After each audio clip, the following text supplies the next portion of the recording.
We live, we good to go? Yeah. All right, let's get it. Hello, this is week 1 of the 13-week fiscal program for American prisoners of war. We have myself, Chief Biko. As always, we have Chief Alligator, Chief Quietwater, as well as Chief Blackcoat. And here more so, we focus on that first letter in the acronym APOW, which is American. Before we get started, we definitely have to acknowledge and celebrate our 1-year anniversary at actually doing this, staying consistent. We've reached that 52 week mark this Sunday. So I definitely have to acknowledge that and of course applaud all of the chiefs on this platform, on this show that we do, because we can easily be doing something else with our time, but we said we're going to carve out at least 1 hour a day to study our history, celebrate our inventors and acknowledge, the things that we've done on our land. So definitely want to shout out to all of the chiefs on this channel. Salute to you all. Salute to all the viewers who have, been consistent, stay tuned. Shout out to you all as well, because, it takes, effort just to watch a video. So definitely wanted to acknowledge that. And, for this week, we're basically just going to do a summary of, the whole year. So we're just going to, pick and choose, whatever comes to mind, what videos really stood out to us, what documents really stood out to us, and we'll go from there. Starting off, we'll always continue to do the 12 steps. So for the 12 steps, we'll have Chief Quietwater read off those. All right. So step 1, learn about the estate or estates your family originated from. Step 2, who established that estate. Step 3, what tribe and confederacy had jurisdiction over that area prior to the European. Number 4, action on reparations. Number 5, they either support it or they don't. No support, no money. However, if they support it, then children and adults need weekly classes free of charge. It's about steps 1, 2, and 3, in addition to field trips to APOW landmarks in that city, county, and state are needed. Number 6, don't support European holidays for the remainder of the 13-week time frame. Number 7, avoid spending money with any small business that doesn't hire your people, gas stations, nail salons, subways, corner stores, etc. Number 8, businesses need operating cash. Spend money with American businesses. Number 9, all other groups rely on our energy and operating cash to survive. Set the trends of making other groups follow our lead and support our clubs, services, products, and entertainment. Number 10, the US government is bankrupt. The Federal Reserve prints money, i.e. quantitative easing. It also burns money, i.e. quantitative tightening. The US dollar hasn't been backed by gold since Richard Nixon in 1971, the Gold Standard Act. The government operates off full faith of its citizens to pay debt and taxes. American prisoners of war no longer have faith in the US government. This is why financial support will be altered, stopped, and redirected. Number 11, teach your kids 1 hour a day about their history on this land. Have them learn about an American inventor. Have them know about our heroes. They should know the European that conquered the estate you live in. They should know the nation of people prior to the European invasion, militarily and culturally. And then number 12, practicing these steps will educate us on the land we're claiming America and attaches us to the history and the laws of the US government. Every estate American prisoner of war live in should have steps 1, 2, and 3 advertised via social media, radio, and newspaper. This in 13 weeks, 1 fiscal quarter will bring us together for our common cause. Thank you, Chief Quietwater. And next, we'll go ahead and have Chief Alligator with this week's inventor. All right, am I clear? So this week's inventor, excuse me, we'll start it off with a bang. We'll do Mr. Leonard C. Bailey. I'll also do him next week. He's got 2 inventions. The first one is going to be the folding bed. Federal patent number is going to be 629286. Date July 18th, 1899. and he was born 1825. He died September 1st, 1918. He was 93 years old when he died. He was a journeyman barber, owned many barbershops in Washington, D.C. Mr. Leonard Bailey also founded the Captial Savings Bank on October 17th, 1888 in Washington, D.C. with 7 other Americans. Bailey served as the president, head treasurer, and director of its finance board.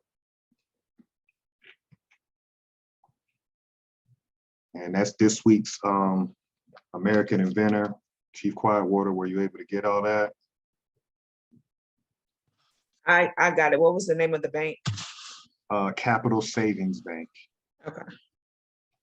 And we're at that 1 year mark. I thought he was very important, being that he was right in the district where this government is headquartered at. At this point, it's just time to just stop the lies.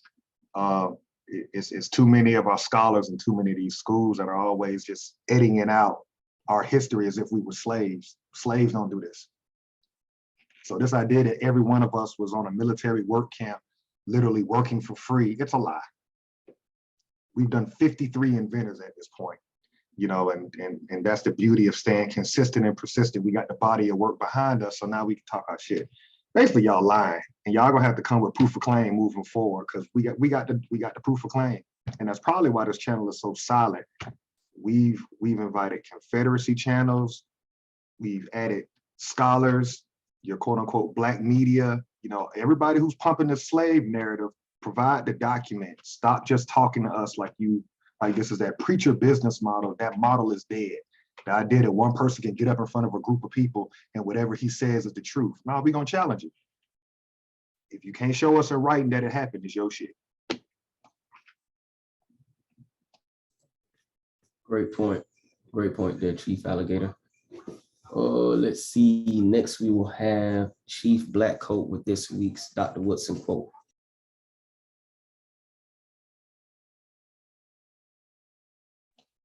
You're on mute. You're on mute. You guys hear me now?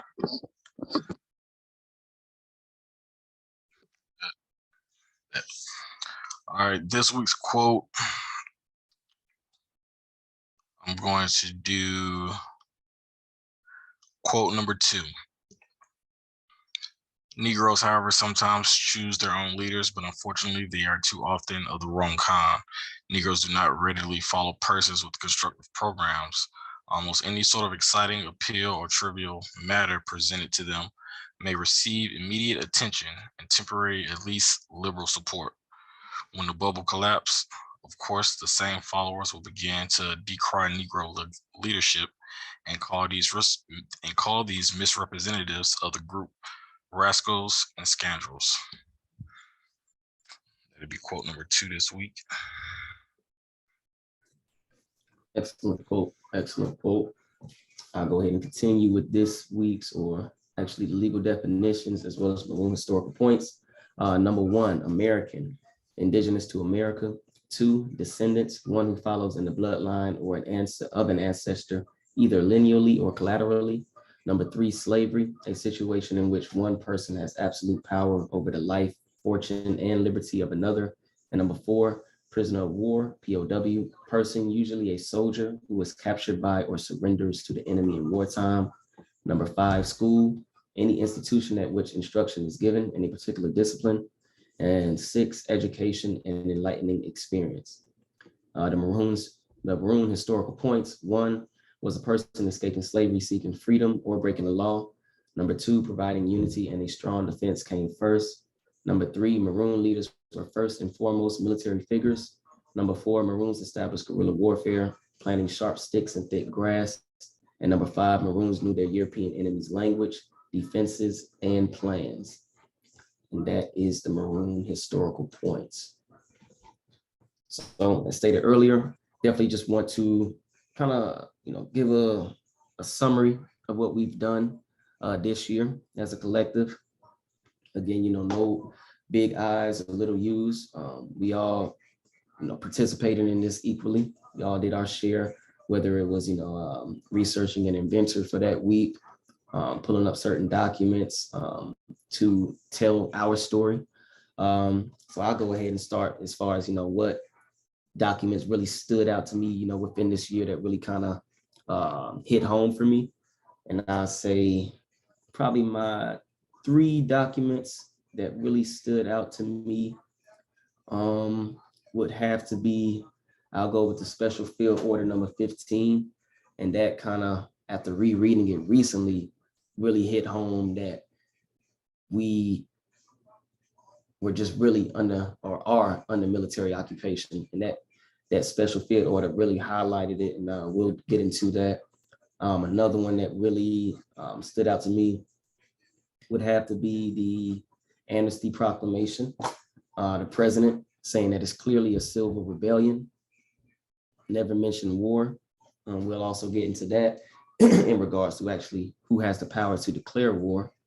And another one, or my last one that kind of really stood out to me, would be, man, there's so many.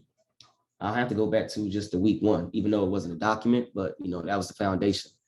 Week 1, just telling each of us our background in regards to the actual our actual bloodline, our actual history.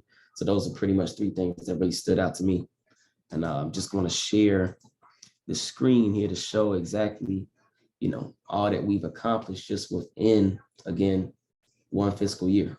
So the first quarter, we knocked out, again, our bloodline, our family history, just showing like our heritage, where we come from, where we descend from. We were able to get all the way up to the Treaty of Payne's Landing. Second quarter, finishing up with the American Removal Act, as well as Moultrie Creek. So kind of just reiterating those. Quarter 3, able to all the way get up to the Indian Treaty. I think that was probably the longest document we've read thus far, but it was an important document at that. And then, of course, this 4th quarter here, Homestead Act, as well as the Dawes Act, which we're continuing to read here. So again, just showing, that we can, if we just set our minds to it and actually be consistent and disciplined, that we can go ahead and accomplish some things, important things at that. So definitely just wanted to show that and, hopefully give a visual representation of that for the viewer in regards to the work that we've done. Anybody want to share as far as, how they feel about, completing 1 year? It's a big accomplishment. Yeah, I'll go ahead and piggyback. Chief Ward, were you saying something? No, go ahead. Okay. Yeah, no, I was gonna piggyback off of Chief Biko and just saying, everything we did is what, I don't want to say qualifies you, but you got to know who you are in order to claim that that birthright or that soil. And we just pretty much broke it down for 52 weeks of who's the American. And, with these documents, you can kind of separate who's the American and who's not. But now we had a pretty good. This was a lot of good information. All of these documents we read to me were just, eye openers. I'll just go ahead and the militia. Us exposing the militia, knowing who's in control of the militia through the Constitution, and just knowing that foundation of what a militia is. Every day we go outside, we're not understanding who we're surrounded by or what's really, or who was really in front of us. So just breaking down that militia and knowing who the militia is, that was, major as far as what we've done.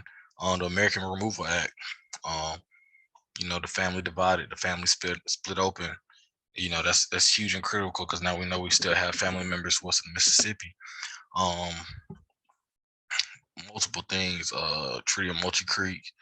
Want to scroll down for me a little bit, Chief Biko? The Emancipation Proclamation, that was huge. What else we got? That Special Field Order 15, that's a huge one. Pretty much prisoner of war, understanding who was actually roping us off and who was actually in charge of these work military camps. And we know with special field orders, it was military, rogue militaries. We're getting into the 1866 Indian Treaty, having ancestors pretty much signed dotted lines for quarter sections of land. Just keep moving on. Homestead Act and the Dawes Act really eye-opening as well, seeing just how our people became full-time European or assimilated into the Europeans' time. Give me 1 second. What is this? All right, but yeah, man. We got a lot of information out there. The 13th through the 15th Amendment, that was huge. Just us taking our time with that and really understanding what we were reading versus what we have learned, through traditional schooling. Now we got a lot of stuff out here, dog. Like, the more we put this shit out, the more we can, get back to being the American and stand on that edge of the coin. But as we continue this class tonight, it's a lot of shit that came out as far as people kind of being salty of us figuring out who we are and trying to tell us that's not who we are after we're doing the work and showing the documentation. But you still have naysayers that are kind of pretty much just sound like haters at this point of trying to say we aren't the real Americans. Documents or however you want to Google the American, it would gladly describe who the American is. And today you have the European added into that actual word American, but that first 4 or 5 lines of sentences, you know who the American is as far as their copper color, male or female. And that's my piece right now. I'm gonna keep going. What's your thoughts there, Chief Water? Step away. Might have stepped away. When Tish comes back, definitely want to go ahead and what's your thoughts there, Chief Alligator, in regards to top 3 before we actually go line by line for as far as the weeks? Top 3 to me, I'm gonna say week 1, going back in my family tree and learning who I am. Yeah. None of this matters until you see for yourself that, yeah, you are the American. After that, I'm in alignment with Chief Blackcoat about the militia, understanding what the ground floor of this whole thing is, that it's not racism, it's military occupation. And I don't believe it's a hard pill to swallow. The lie is we were slaves. The reality is we're prisoners of war. Both are harsh terms, but one, through proof of claim, we've shown what it is. That's just what it is. And I think thirdly for me would be Tampa. Going to Tampa for me just made it all so real that this really happened, because there's a historical library there. There's actually footage there, seeing that with my own eyes. That did it for me. Those would be my top 3. Okay. So my top 3 would definitely be week 1, just starting off on this journey and coming together with you guys and just kind of learning more about everybody's family history on this land, including mine. So week 1 is definitely very, very important, because that's where it all started for us to build on, every week after that. The second one for me would be the video. It was not necessarily a document, but the video where we, it's week 3 and third quarter, where we basically proved via numbers, Library of Congress documents that we had that the Europeans were actually the slave. So that's the second one that I think that definitely hit home to debunk the theory that, we were all slaves. And then the Homestead Act was one that kind of touched me in regards to how they really just took the land. I mean, just little by little by little, and how they strategically and very thoughtfully created a Homestead Act to do that with no problem at all. So those were the three that stood out for me. I definitely agree with that Tampa though, and the slaves, European being the slaves, those are huge as well. Seminole War, we never heard about that, so that was huge. I wanted to add that one into mine as well. The Seminole War down in Tampa. Let's go ahead and run through them. As far as like you said, we talked about our family tree, what American tribe we descended from. I was actually just listening to that very first video, and just seeing each other break down how that state, or how that state was established after the European came here. But prior to that, being able to name the actual tribe that we came from, the language that was being spoken, things of that nature. I was just looking at mine, just trying to remember, and just seeing, that Shikari, and then that Westo American, like being within that same territory, and then, still being in that same territory to today, even in present day. So just seeing like, yeah, we've been 10 toes down since the beginning. We never, went left of that Mississippi. We're never removed by force from our, stomping grounds, or our actual, homelands in that area. So that was very big for me. Anybody else? Pretty much. Mhm. What tribe, for the record, because we all gonna share on week one, learning about your family. What tribe do you descend from? Because people need to, there's a movement going on that we're American and B1 and all this and that. We've debunked all of that by looking at our own family. Right. What's your American lineage, Chief Biko? American lineage, like I said, Shikari and Westo American. The Westo actually came up underneath the Catawba, Catawba. They actually merged into that after the Yamasee War. But my mom said, she just knowing from, speaking with her family, which, we always touch base on, her grandma told her, yeah, we Cherokee. And it makes sense because there was Cherokee in that. Lawrence is probably not, you can consider, I guess, like close to northeast South Carolina, and Cherokee were really like in that northeast portion as well. So I can see how they merged into the Cherokee as well at one point. Because again, just being separated, all the fighting and things of that nature. Hey, we speak the same language. We're going to come up underneath you. So actually getting down to the specifics of things, it would be the Shikari and Westo Americans, but then coming up underneath the bigger tribe of the Cherokee, as well as the Catawba. Just those are a little bit more easier. And what state was that, Chibico? South Carolina. So Tuskegee Confederacy. Just looking at some old maps, we all fell up under that umbrella of Tuskegee Confederacy. I hope I'm saying that correctly. Right. But yeah. After a while, the truth is gonna come out. I'll just always remember my great grandma,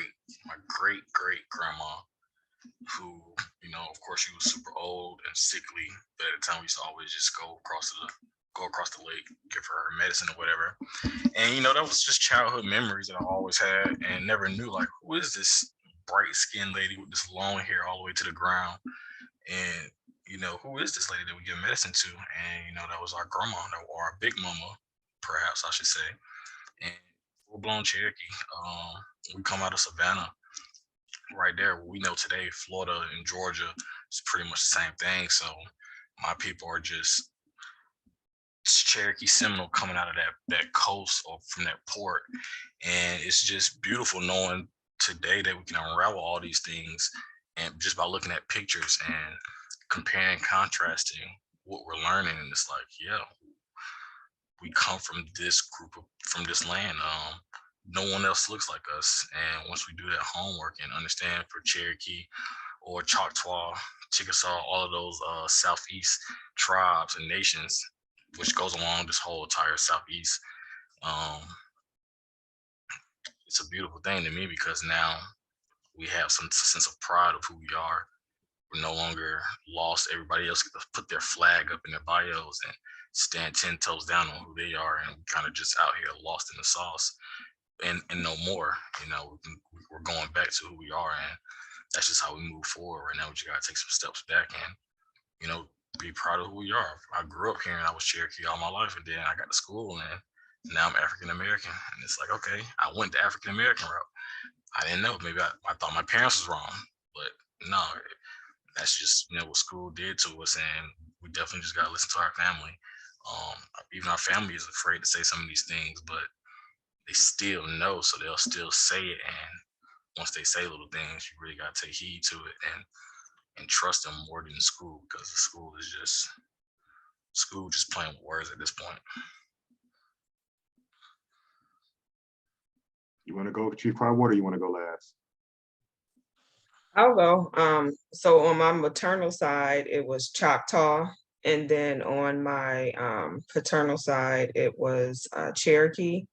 And, just in alignment with everyone else, just knowing this information, it just gives you a little bit more, for me, a little bit more sense of pride in knowing and understanding that, like Chief Blackcoat said, growing up, you got Indian in your family. It didn't really mean anything back then, but it means something now because we're learning more and more about who we actually truly are. So I just think that it just came from a lack of understanding from our elders and parents, and them not really knowing, or just putting it in the back of their mind of who they really were. And but they know, most of them do know this information.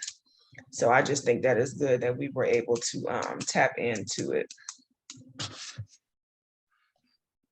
almost like a sense of fear there on why they kind of just let those terms go of who we are, because it's well known, and for them just to be super quiet on it, it's like it's almost a sense of fear of what really happened to our elders and ancestors, and to the point they don't even want to talk about it. Yeah, for me, I'm probably the dumbest one on this channel because I was embedded in it. My family had their first family reunion in 1988, and I was actually the DJ for that first family reunion. No, not the first family reunion, the second family reunion. But it was around me my whole life, is what I'm saying. That's what makes me like the dumbest probably on this channel. Like, my family on my mama's side is organized, so they had these reunions, but when you're a kid, you're just focused on playing with your other cousins your age, or going to the skating ring or the party with your older cousins, that weekend. You're not really thinking about going to the classes on Sunday morning where they're actually talking about the lineage and who you are, if that makes. So I missed that. So I went into what I call nigger culture. I'm going to high school in the 90s. I did the Malcolm X thing. I was all in Africa. That was my generation. Afro-American history studies, all that came out when I was coming through high school. So I thought I knew something, and it was around me the whole time. And I'm not gonna say I'm halfway through life, but yeah, I'm in my early 40s when things started making sense for me. I started asking questions, looking at my family, and I just went to a census record and I was like, damn, how we got all this land, but we're supposed to be slaves? And so I started asking the right question.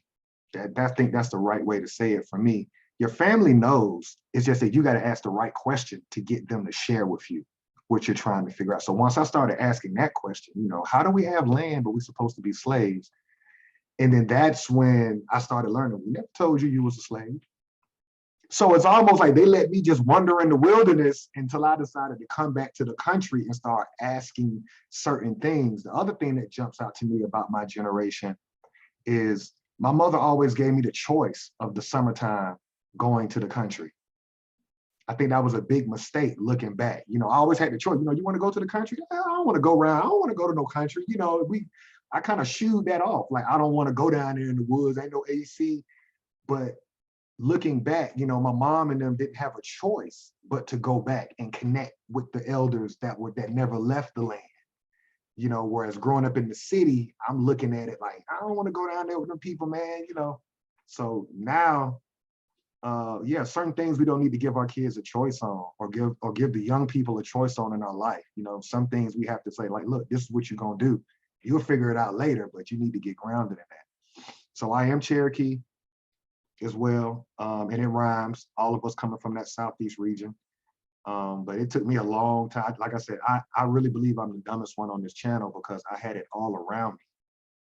I had it all around me, but it just shows how powerful the military brainwashing is through the school system. It had me lost. I can tell you about Egypt. I can tell you all of that, but that's got nothing to do with who your big mama is. And I remember my big mom as well, Chief Blackcoat. She was sick as well. But I'm the only boy out of my granddaddy's kids. I'm the only grandson. So when I think back, they always poured a lot into me, and I just misapplied it, you know, for part of my life. I misapplied the energy. So now it's kind of like I'm coming back full circle now, if that makes sense. You see what I'm saying? It's like I had my run out there doing whatever.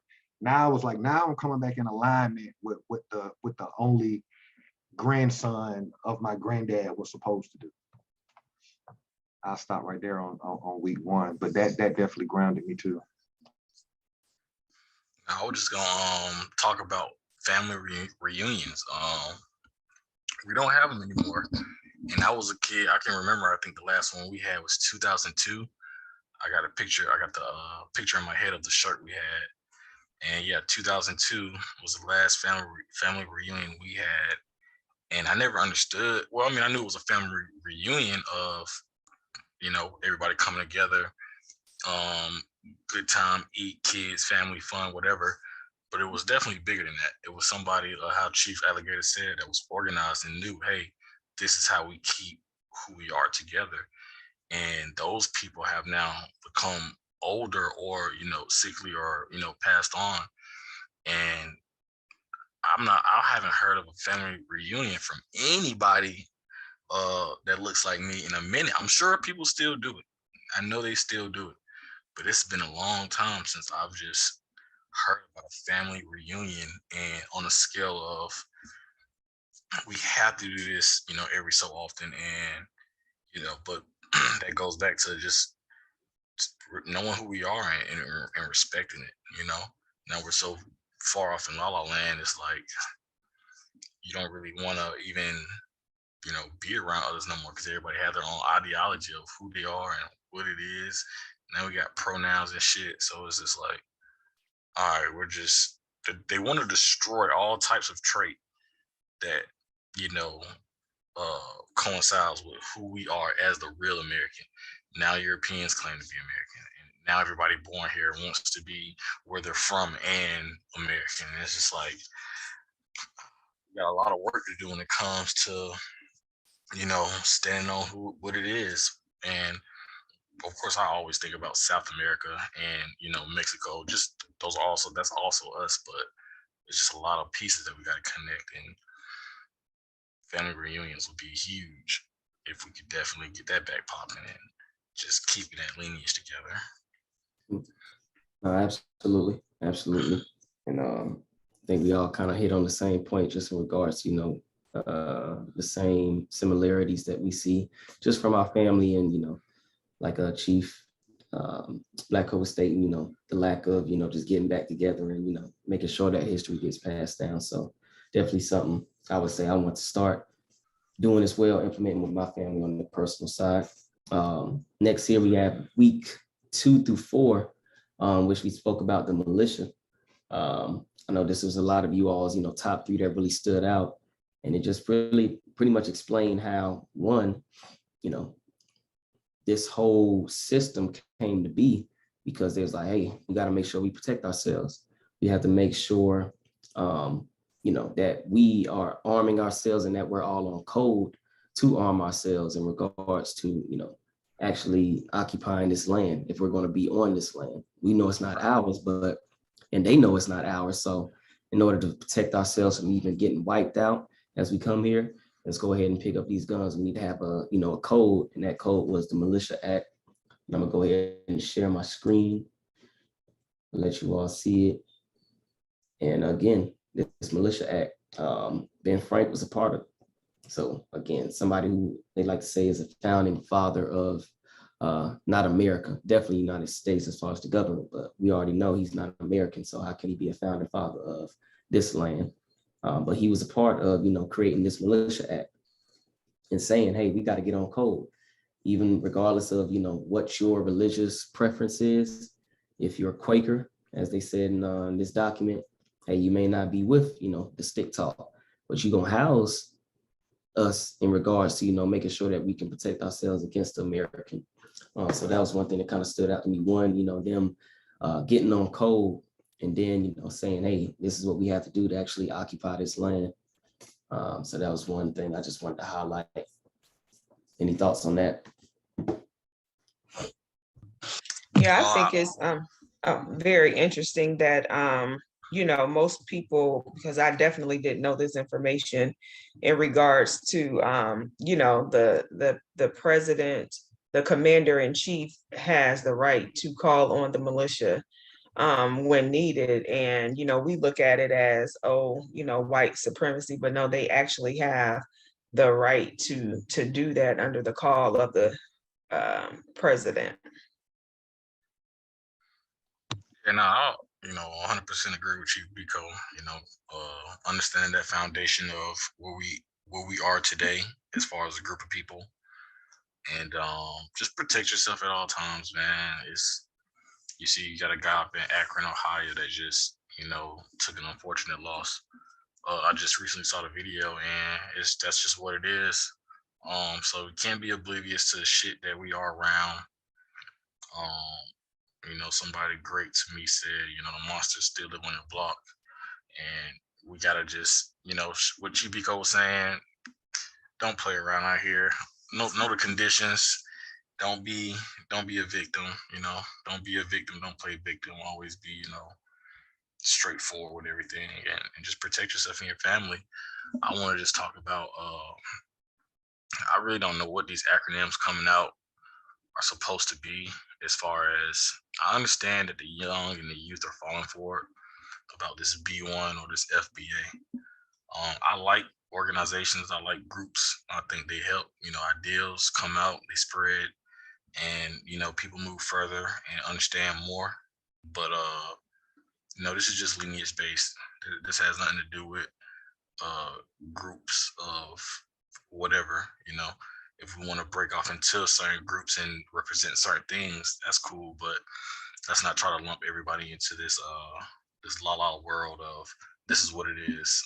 Especially not by somebody that's been for years just providing information on the go, not really being tied to the actual groundwork or the street work. But that's my little piece on that. Just stick to what as far as family based in the bloodline. Because when you come up with things of those natures, one is going to have a leader, so everybody has to listen to them. That's the code is the leader, and two, other people from other nations or lineages will try to compromise agents. We've read these treaties, we've read these. It's a lot of things I'm seeing as far as people that don't look too like me, and I'm having to question this. I'm like, okay, you already have people that you're entrusting that's not from here, a part of your group. It's never gonna work. So just stick to who you know and what you know, and if it come off the internet, ignore it. Like, that shit is all a game. Yeah, I would say for me, great points for everybody. I think number one for me is understanding your opposition. Benjamin Franklin's on the $100 bill for a reason. This is the reason. So we have to look at those pictures that are on their fiat currency. All of them are on there for a reason. George Washington was a general of their army. Benjamin Franklin started the militia. Abraham Lincoln, was the only lawyer. Hamilton, all these people were military officers. So you can see how we curse ourselves when we honor the fiat currency when we cherished our ancestors' enemies on these on this currency. Another thing that jumps out to me is this is the elephant in the room for our group of people. We had fighting forces. We probably didn't call it an army. We definitely didn't call it a militia, but we had forces to protect the tribe and the confederacies. And this is the one thing that we do not want to address in 2022. And you touched on it, Chief Blackcoat. Here's another murder. Akron, Ohio, they shot at the man 90 times, 90. That's crazy. If you don't understand that you're under military occupation from the United States government. Nobody else gets done like that. So for us, the ground floor is we have to organize and we have to protect ourselves. And since we don't have a military, we cannot call it a militia, but it has to be some type of force, like Chief Biko said, where everybody has to get on code. Okay, so you Muslim and you nonviolent, that's fine. You got to be down with housing those that's willing to stand up though, right? If you under 45 years of age or whatever the number we come up with, yeah, you got to talk stick talk. If something happens within your tribe or within your area to somebody, y'all have to collectively show up. This is the only way that they were able to get 240 something years of having the United States government on this land. They all got on code and said that they would protect themselves. Somewhere in this document, it says they were even willing to go, what, 90 miles, I believe? We may not be able to find it exactly just while we're just briefly sharing today, but they had it all broke down as to how far they would even go if something happened to somebody. So shout out to the NFAC with that. You know, I think about that, you know, Breonna Taylor, and then something happened in Stone Mountain, something happened in Lafayette, you know, people were willing to get up and go, you know, and show that this is not the new normal. You're not going to take a life and just think you can relegate this group of people to marching and protesting and then tell them to go in the house. Militia Act is the ground floor for me. No, not for me, for us. It's the ground floor of why we're going through what we're going through. Great points by everybody.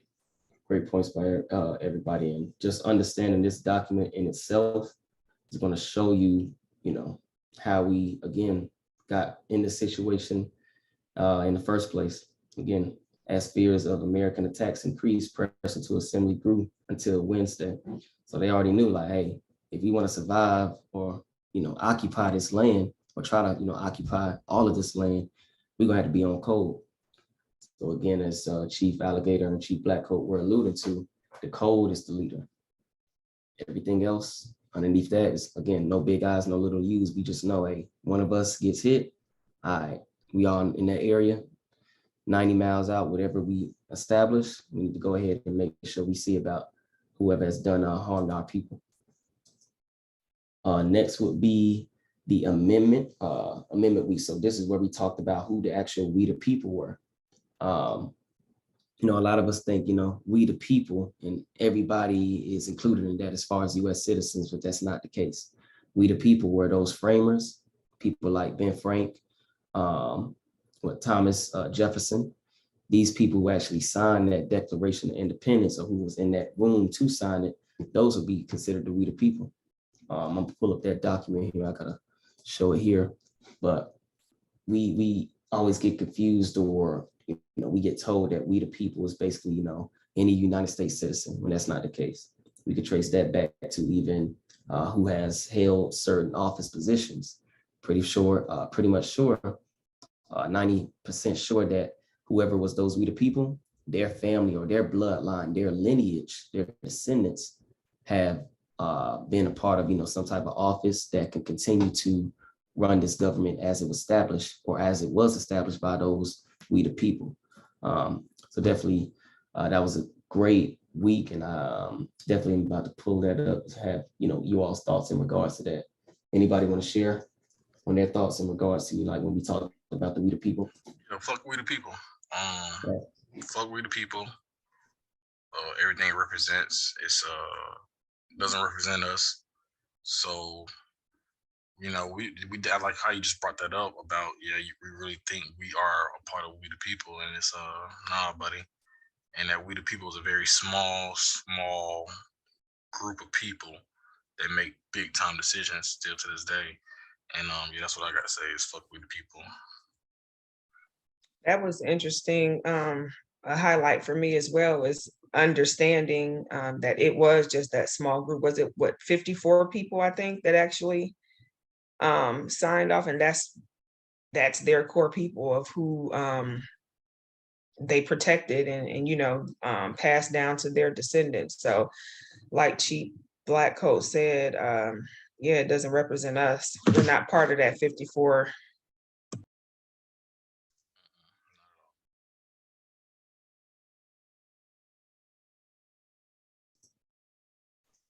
Keep it in the family too. Water, you got the document, so can you share that document for us, the We the People? You got it? While he's looking for it, I'm in alignment with what Chief Blackcoat and Chief Quietwater said as well.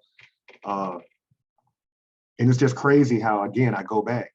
Europeans understand this. They know exactly who the We the People are.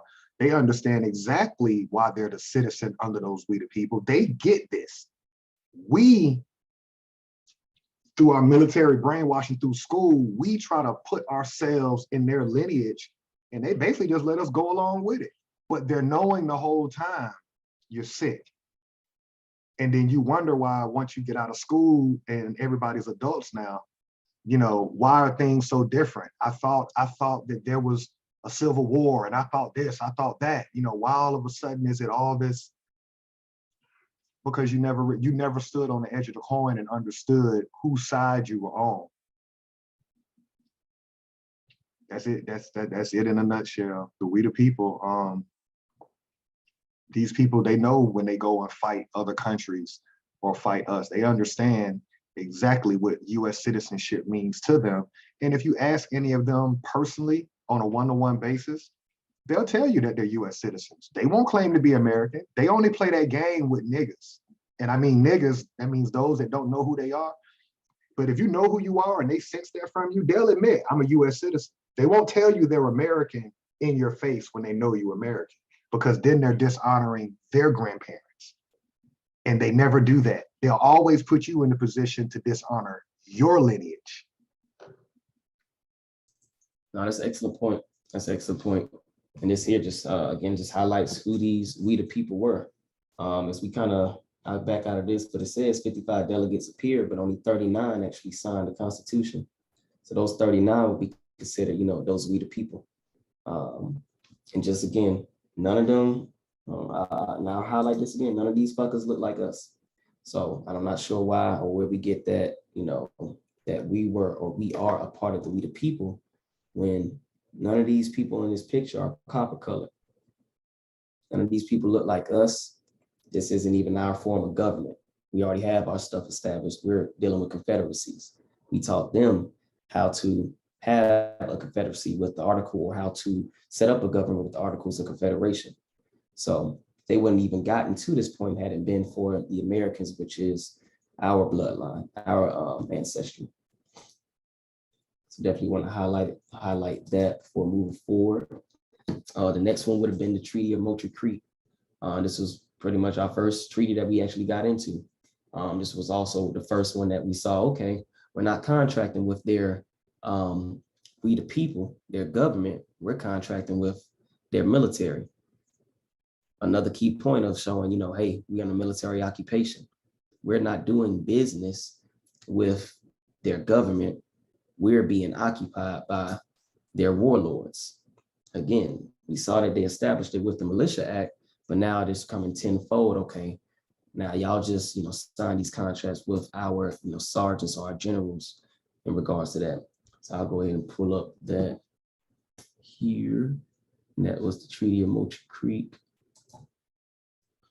We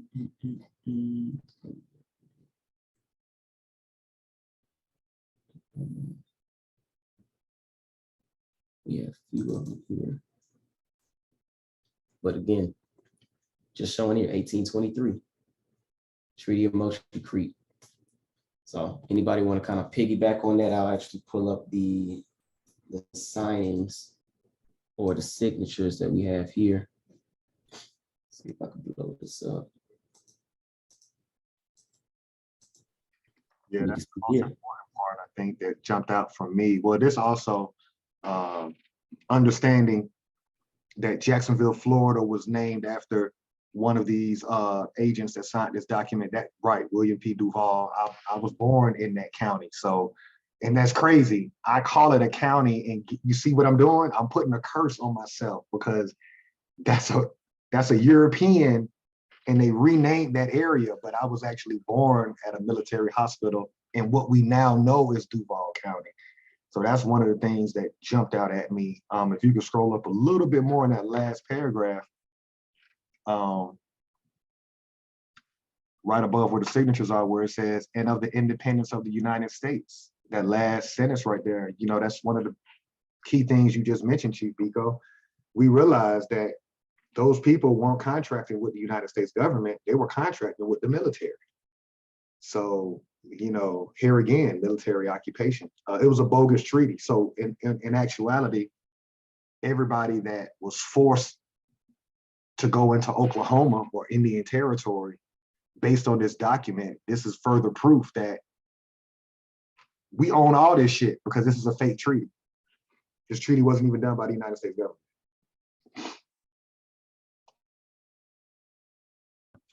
I think that was something that stood out to me as well. The fact that, you know, just the misinformation of things that we just don't know. But like you said, it was an agreement with the military rather than the government. So it's just things that we have to know in order to continue to build on and to definitely teach others so that there is not such a big disconnect on this information. Any thoughts, Chief Black Coat? Yeah, my bad. I'm just over here. Just a lot of things going through my mind. But no, just yeah, man. I'm just tired of the bullshit. You know, these treaties show that they pretty much were just playing for keeps.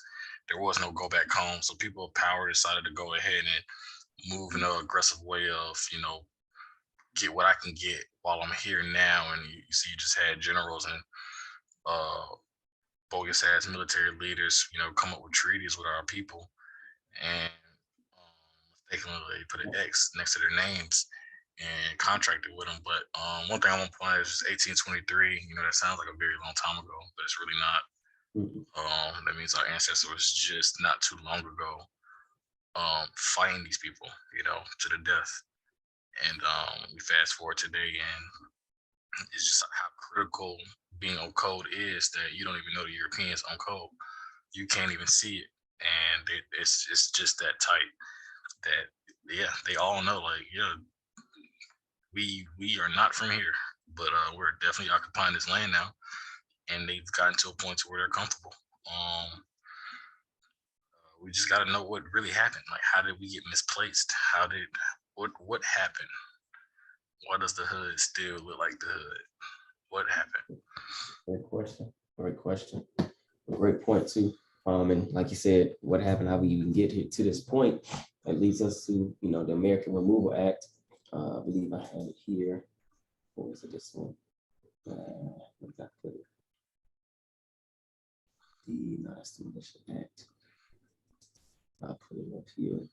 But that leads us to the American Removal Act, where we saw, you know, our different, you know, tribes being pushed off east or west of the Mississippi, rather. I'm going to pull up the map here, show this real quick. But as we all kind of just spoke about earlier, just in week one, knowing exactly where we came from, but also seeing, you know, how the family actually split was big, was super big. And then just reading exactly like the conditions that, you know, our ancestors were being put on underneath and put on to be put and forced in this small territory that would be, you know, militarily occupied, as we can see here, Fort Gibson, Fort Townsend, Fort Kofi, Fort Smith. So we have like 4 forts, and I'm pretty sure it's much more just within this one little small area. And we're housing these nations or tribes of people that speak, you know, different languages underneath this Muscogee Pre-Confederacy. being forced into this little area, again, being occupied by the gun. So it's like, okay, how did we, let this happen? How did this happen? And again, we kind of just already painted that picture, started with that Militia Act.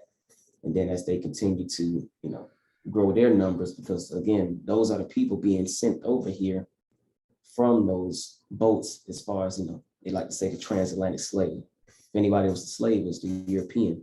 Because how can we be, as American, occupied on this land if they weren't the ones being shipped over here in masses? If they weren't the ones being shipped over here in masses just to have, warm bodies to fight a war that is being waged on our land. And so they just tell that shit in reverse. The transatlantic slaves, they just flipped it. They just flipped the people. Right. You weren't the slaves coming over on the boats. That was the European. Right. And then right here, we're looking at the transatlantic slave trade. Mm-hmm. Mm-hmm. Any thoughts on that, there, Chief Quietwater? I'm in agreement with you guys. You're right. They just pretty much just flipped the script on us and went along with it to this day. I'm sure this government, or whoever the fuck they want to call themselves, they're pretty accurate when it comes to the depictions of, what they did and the movements they were making. And as you can see, us coming from that Southeast region, that was the Cherokee territories, down in Florida, Seminole territories, and then keep pushing more to the west. You're getting your Creek, Chickasaw, and Choctaw, whoever else comes out of those lands. But now I love this picture because it just shows, our family did split apart. Some people, not to say laid down, but some people pretty much no longer wanted the war, and they took this long journey. Yeah, for me, I got a good friend of mine that grew up in New Orleans. He's probably like 10 years older than me. And we were talking about Mardi Gras. And because I'm understanding the history and grounding myself that I'm the American, if you look at this map and you see where people from Central Florida and that Tampa area were shipped directly to New Orleans, when they do the second line, and Atlanta Falcon fans can relate to this through the New Orleans Saints, when they play football, the second line, the history of it is honoring American tribes. That's what the second line is in New Orleans. And the biggest chief that they honor is Chief Osceola, which is the one when Florida State Seminoles football play, that chief comes out on that bareback horse. They've changed the image of him, but he was what you call a Negro. He looked like us. So that's just a connection for anybody who's from Louisiana or New Orleans that watches this video. Go back and look at your heritage of the second line. They dress up in very exuberant American garb, American tribe garb, and everybody does dances, and whoever's the fresh wins that second line for that year. Another thing that he told me about that is Europeans have been trying to participate in the second line forever, and the natives won't let them. So shout out to the people in New Orleans that are like, nah, this is our stuff. Because the Mardi Gras is what the Europeans started, and Americans couldn't participate in the Mardi Gras. So that's how the second line even came about. But I just wanted to throw that history note in there that this American Removal Act ties right into the connection that Florida and New Orleans has. And the people in New Orleans don't even realize that the chief that they all honor comes from the Seminole Wars. The other point on that for me is the fact that the lineage split. There's a civil war that has to go on between us as Americans, because you got those 5 nations in Oklahoma now, and they're acting as if there's no Cherokees coming out of anywhere east of the Mississippi, or no Choctaws, no Seminoles. The reality is that's a very small portion of us that went on the Trail of Tears. And we know that because the Seminole Wars kept going on. And you're here, I'm here, Chief Biko was here, Chief Quietwater is here. How are we all Cherokee? But let y'all tell it, the Cherokees are in Oklahoma. It's a lie. People always get mad at me when I talk about just what I'll be talking about, but anybody from New Orleans, I'd be like, oh, okay, so you really like a Florida boy. They'd be like, what? It's the same thing to me, that, that's just me knowing what went down. And yeah, if you just look at it today, New Orleans, Florida, Georgia, everybody down from that, bottom South Georgia. It's the same energy. Yeah. That Kodak, that the long hair, New Orleans long, like it's the same energy. The tongue, how they talk, how they slow their words. It's the same thing. Yep. Same culture. Same culture. And now we just seeing or understanding how that came to be. The next one we have here, even just kind of piggybacks off of what we were stating in regards to the American Removal Act, and that'll be the Treaty of Payne's Landing. I'll share my screen here. And in that treaty, we again see or highlight that, okay, this was again, this treaty was done in the independence of the United States. And it's also being done after, pretty much after the American Removal Act of 1830. So 1832 here. And as we see again, nobody as far as a representative from the United States, all militia or all military people in regards to this. So again, just Asian interpreter, commissioner, secretary commissioner of this particular brigade. So again, just showing another or highlighting another bogus treaty that was made. This one in particular between the Seminole Americans and this military here. Any thoughts on that? It's kind of similar to the other treaty that we just highlighted, the Moultrie Creek one. What document is again? I got distracted. Oh, Treaty of Payne's Landing. Yeah, Treaty of Payne's Landing. Yeah. No, man, just knowing who our ancestors was, I can already see this as a treaty, them contracting with the Seminoles. So it's just, going back to who we are and then recognizing those names who signed back to the 13 or the 12 practical steps, who signed these dotted lines, who established these estates in these territories. And Chief Alligator had said, him saying he's from Duval, that's just us kind of, again, me being from Grady or me being from Georgia, us again just eating our ancestors away. And we can unpack that by this right here. Okay, who the fuck established this territory? Go back to the treaty, boom, boom, boom. And now okay, that's not my ancestor. We can do away with that. That's my piece.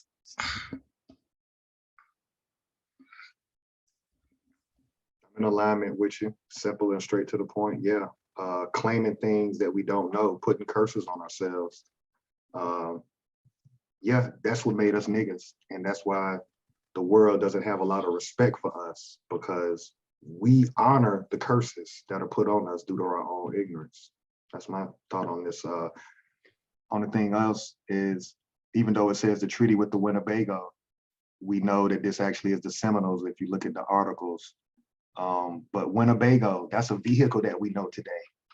So that's another example of how the European took an American tribe and made it a vehicle. So when we think Winnebago, we're thinking a vehicle, not knowing that's a group of people that they encountered and went to war with. That's my thoughts. I'm in alignment with everyone else as well. Just knowing this information, again, I just have to always go back to educating ourselves and knowing, like Chief Blacko said, who actually signed these documents and know the importance of the information that was included in it. And the beauty of like the Winnebago comparison you just made, it just proves that we are at home and somebody had to come up with new ideas, and it weren't that many ideas out there. So we'll just use their names and just throw it on whatever, But again, us being ignorant to our people or into who we are, yeah, dog, thought it was a fucking car. We'll think they made up that name out of nowhere. Yeah. They just took it from us. And then you come to find out this was a group of people. This was our elders and our ancestors living life. And they just erased them and said, you're now a fucking car. Absolutely right, though. Great points made by everybody there. And that pretty much concluded the first quarter there. The second quarter, we kind of went over some more treaties, had the Fort Gibson one. Chief Quietwater, do you have the images from the Tampa as far as that first Seminole War? You got them on, you're in there, Chief Alligator? Yeah. Didn't you have them, Chief Alligator? Yeah, I got them. I can just let me share my screen real quick and we can go through that real quick. Okay. So this is in Tampa. And you can see the unconquered spirit, where it says, although the Florida Seminoles were never totally defeated, their numbers were greatly diminished. White settlers continued to push deeper into Florida, forcing tribes to remain within the protection of the Everglades. So here we can see they're partially telling the truth when they're talking about that particular tribe of Americans, but that also goes for Cherokee and all the other tribes because we're descendants of them and we're still here. And this is in the Tampa Library. One of the things that I've always wanted to do once I started awakening is always take historical tools of wherever I go, because I understand we're buried in a shallow grave under all these major cities, right? Like we're there, but if you get caught up in the beach in the hotel or wherever, you'll miss who your grandparents were, what they were there. Even Andrew Jackson, he's on the $20 bill, going back to their fiat currency. Again, every time we honor that man, pull out the dub and put it in our music, we don't understand we're putting a curse on ourselves because this man did huge damage to everybody in the Southeast region of North America.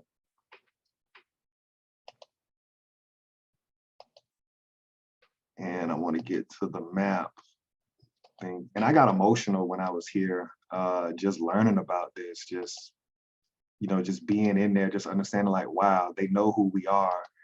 And we'll never think, you know, where to look, right, in their educational centers.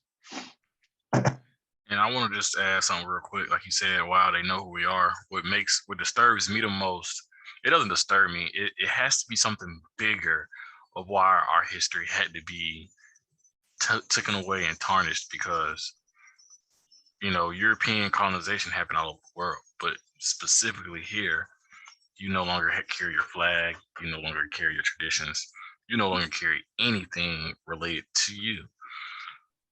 Why was the punishment so harsh to rip that up? Like, who, this group of people has to be more than what meets the eye. Because again, you know, colonization, conquistadors was everywhere. So why did they allow them to keep their traditions, and why did ours have to be stripped away of us? Great point. Yeah, excellent point. Excellent point. And we're just good. Now it's just showing the maps. And I just wanted to get to that last one. This is image of Chief Billy Bowlegs. And a lot of these people, again, growing up in South Florida, as far as high school is concerned, never knew about these people. So it shows the military brainwashing.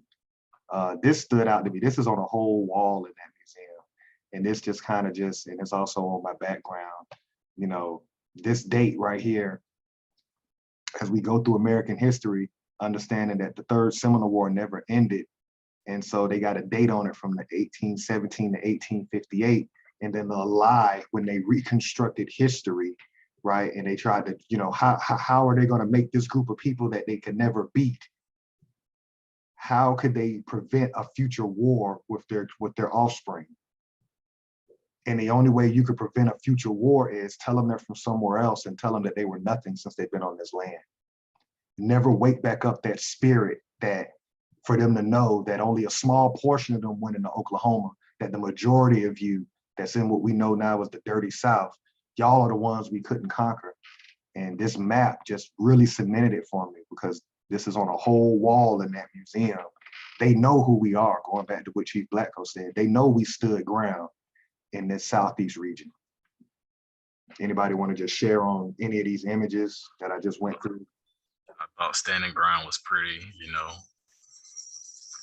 eye-opening for them to name that, you know, and it just goes, I'm meeting a lot of other people from other parts of America, you know, Virginia, just more up north on the East Coast though, and our stories are similar about just our groups or our tribes, our nations, how there was no laying down, and there was no you know, the signed treaties. No one really wanted to sign treaties with these people. It just kind of, that umbrella just kind of took us in. No one really wanted to do business with them.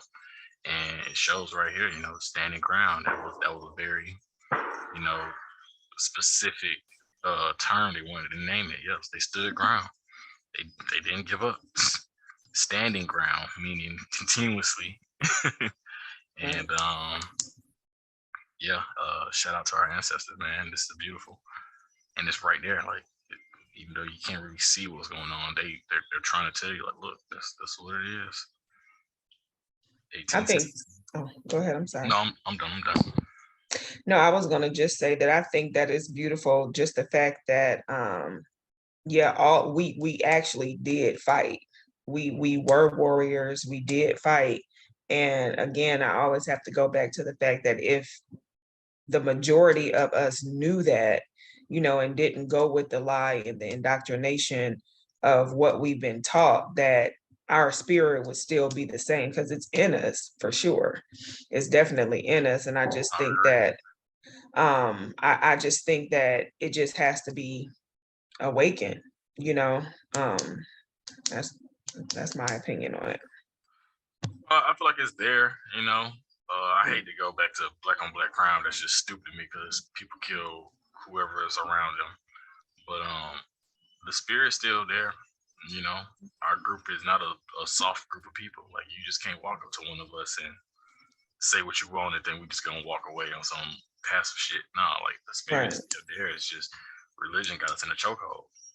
We think of the European as being God. They think white is cleanness and pure, and we gotta erase that bullshit. Like, it's fucking with our mental. It's damn near impossible for me to see people get done the way we get done, and there's no retaliation to the op, as we like to call it. We go hard for that dumb shit in music and play around with it when it comes to gang banging. But who the real op? And the spirit's still there. It's just it's all fucked up. You're right, though. You're right. As far as the images, one again, just kind of highlighting, just knowing yourself. I had images of the dolls, like, even going back to that, like, we knew what we looked like. We knew, we knew what we were looking at in regards to, our reflection.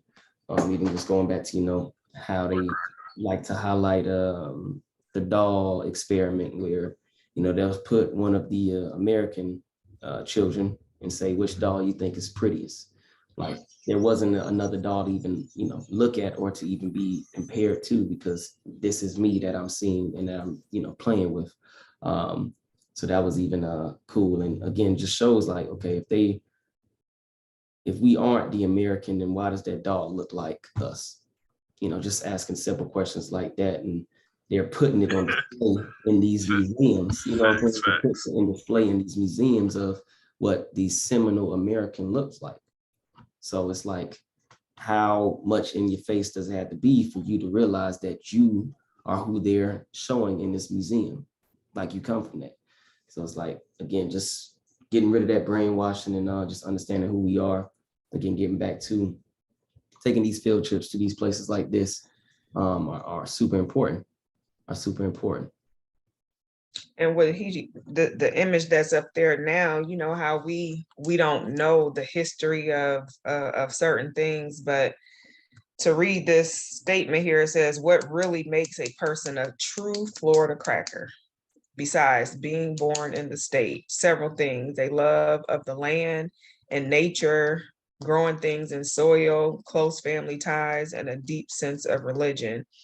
It also means crackling bread and grits and periwinkle soup and swamp cabbage and okra gumbo and ham hocks with collard greens and chicken fried in a cast iron skillet, guava jelly, and homemade blueberry cobbler.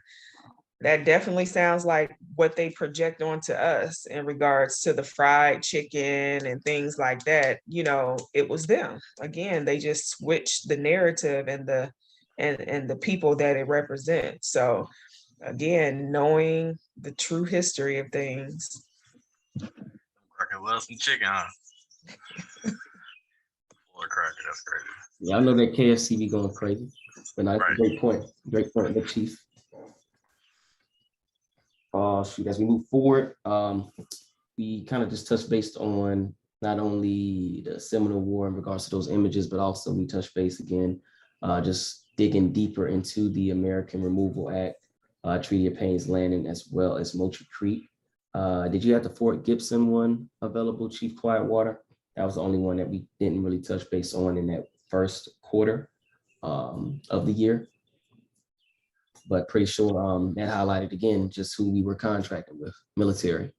Wasn't anybody regarding the US government or anything like that. And that came prior to the Moultrie Creek Treaty.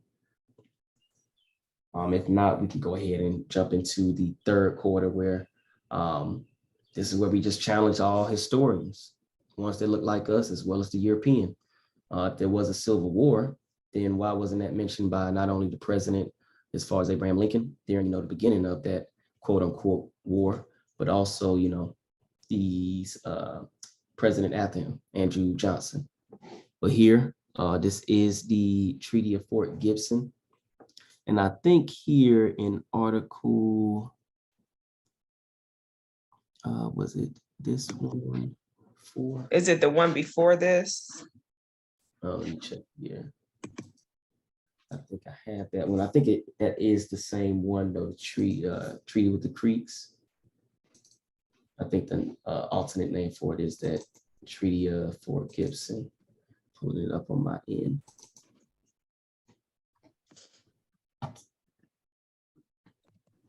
Let's see.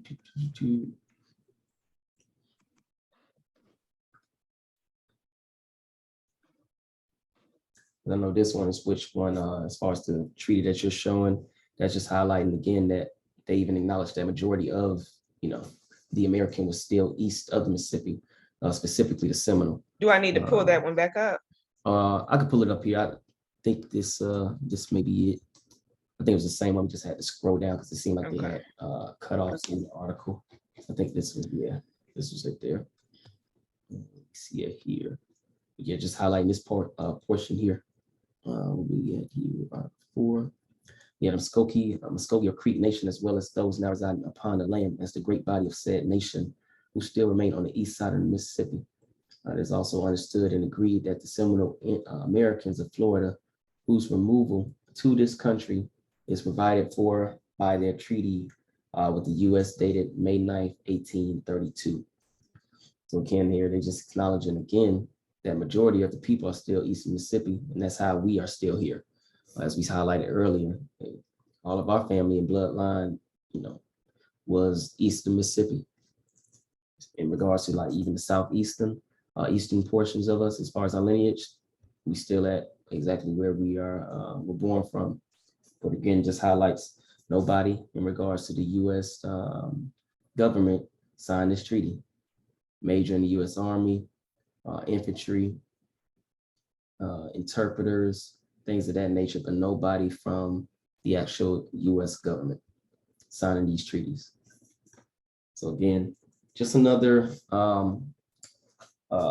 bullshit treaty that, they like to uphold or pick apart as, hey, you made a treaty with us, but it wasn't valid because, again, this wasn't signed by anybody within the United States government.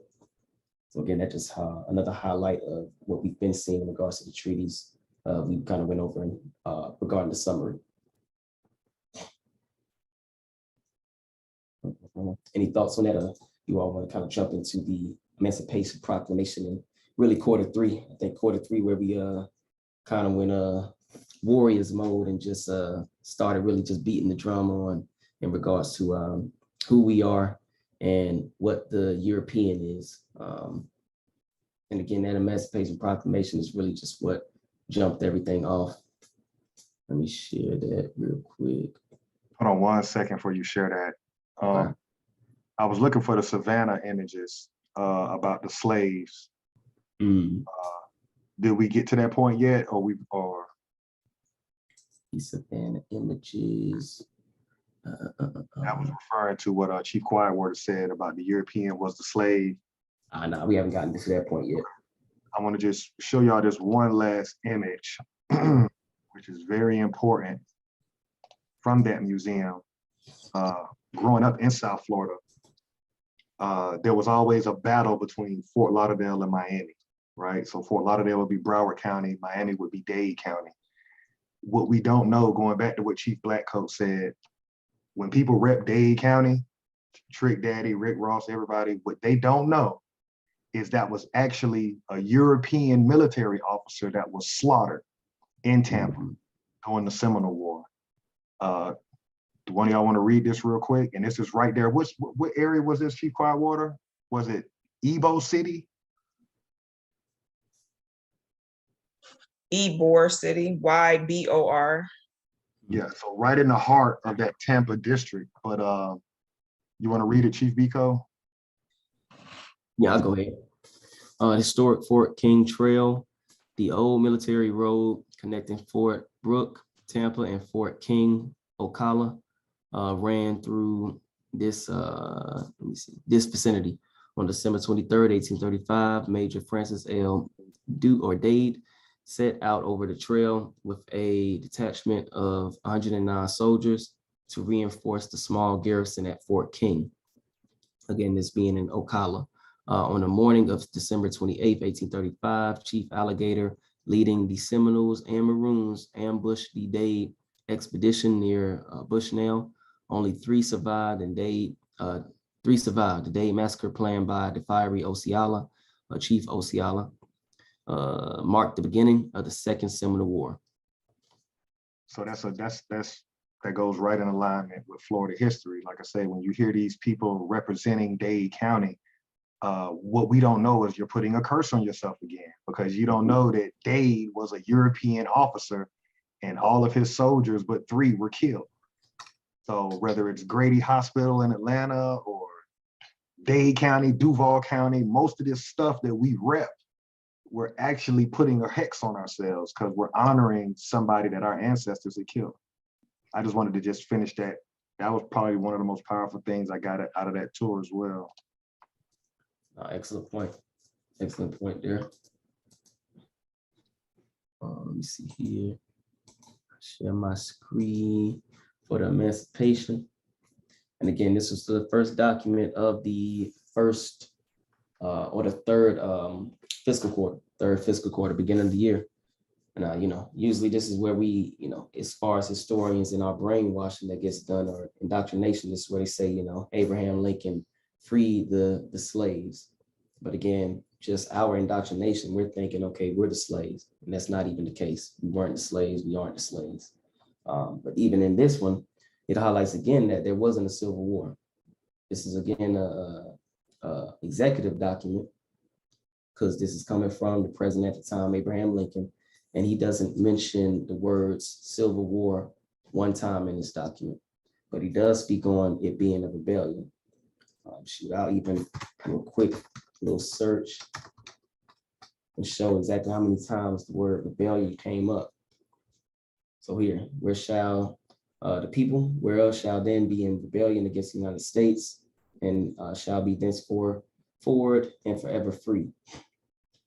Again, shall be in rebellion. Hold on. So who are they really talking to right there? Right there. And what you just read, they're talking to their own people. Read that one more time so we can put it in proper context. If it's not a civil war, this is an internal fight. This is like a riot. This is a rebellion. What did Lincoln say in that first rebellion? One more time. Right here. The people whereof shall then be in rebellion against the United States shall be then thenceforward and forever free. So the people in rebellion shall be free. Who was in rebellion? The European. Not our people. So the European is who? The slave. If they're needing to be freed, that's what he's referring to. It's a great point. Great point there. Anybody? I'm just curious to know, is the word war in this document at all? No. Just that. Okay. Only word. None of these documents we've read, that's what we're looking for. We're like, where's Civil War? Where does it say war? Civil War? It never says that. Right. Like you said, a riot. People in the streets protesting, mad, burning things down. Yo, chill. Yeah, then again, right below on that second rebellion, shall then be in rebellion against the United States and affect any state. or the people, therefore, shall on that day be in good faith, represented by Congress of the United States. So yeah, he kind of just how that in my way sounds like the Dogs Act, how they just kind of in good faith, we're just gonna go ahead and protect you, even though you're mad at us, but you know, in this emancipation, pretty much gave them a pass. Hey, let's stop warring and we'll represent you in good faith. You know, if you just stop your rebellion against us, just kind of sweeping the people, swindling the people with good words. So let me ask y'all a question. Some of y'all on this channel are college graduates, right? What's so hard about a scholar showing us in one of these documents where it says Civil War? I'm not the sharpest pencil in the bunch, but I'm just saying, y'all keep saying Civil War through media. Show us in the document where it actually says Civil War. They won't do it. They can't do it. And look, I even give them a bone. I read this sentence here. Now thereof, Abraham Lincoln, President of the United States, by virtue of the power in me, vested as Commander-in-Chief of the Army and Navy of the United States in time of actual armed rebellion against the authority of the United States, and as a fit and necessary war measure. They'll probably want to highlight war measure and say, oh, that's it. What does it say after that? War measure for suppressing said rebellion. The United States Army. Again, nothing in here states anything about it being a war. And that's from the president. That's the president of their government. Correct. Okay. Correct. Look, I highlighted it, and therefore, only thing that would be even considered close, and this doesn't even say anything regarding Civil War, just saying necessary war measure for suppressing the rebellion. So they're just taking measures like it will be a war, but they're calling it, again, a rebellion. So now here's a, and I'm just speaking from all my life experiences and all my different transactions over my life. The people who look like us that are scholars that teach history, they know there was no war. Mm-hmm. So they're literally being paid to brainwash us into believing something else because the document doesn't say what comes out of their mouth. You're not supposed to think for yourself, using the church as an example. You're supposed to take whatever that preacher says as gospel. That's how these orators of history or these teachers, that's how schooling, that's why I never jived with school, because you're not supposed to challenge the teacher. You're not supposed to ask him, well, show me in writing where it says Civil War. Right. The fact that they won't touch it when you ask them, show me the document, it's like it's almost like, what? Why are you rattling the cage? Like, why are you exposing this? Because this is part of the reason why our people are sick. We're believing in something that they can't prove in writing actually happened. It didn't happen. Right. Right. Right. Anybody else want to share on the Emancipation Proclamation and just what jumped out about it to you? The fact that it wasn't a war.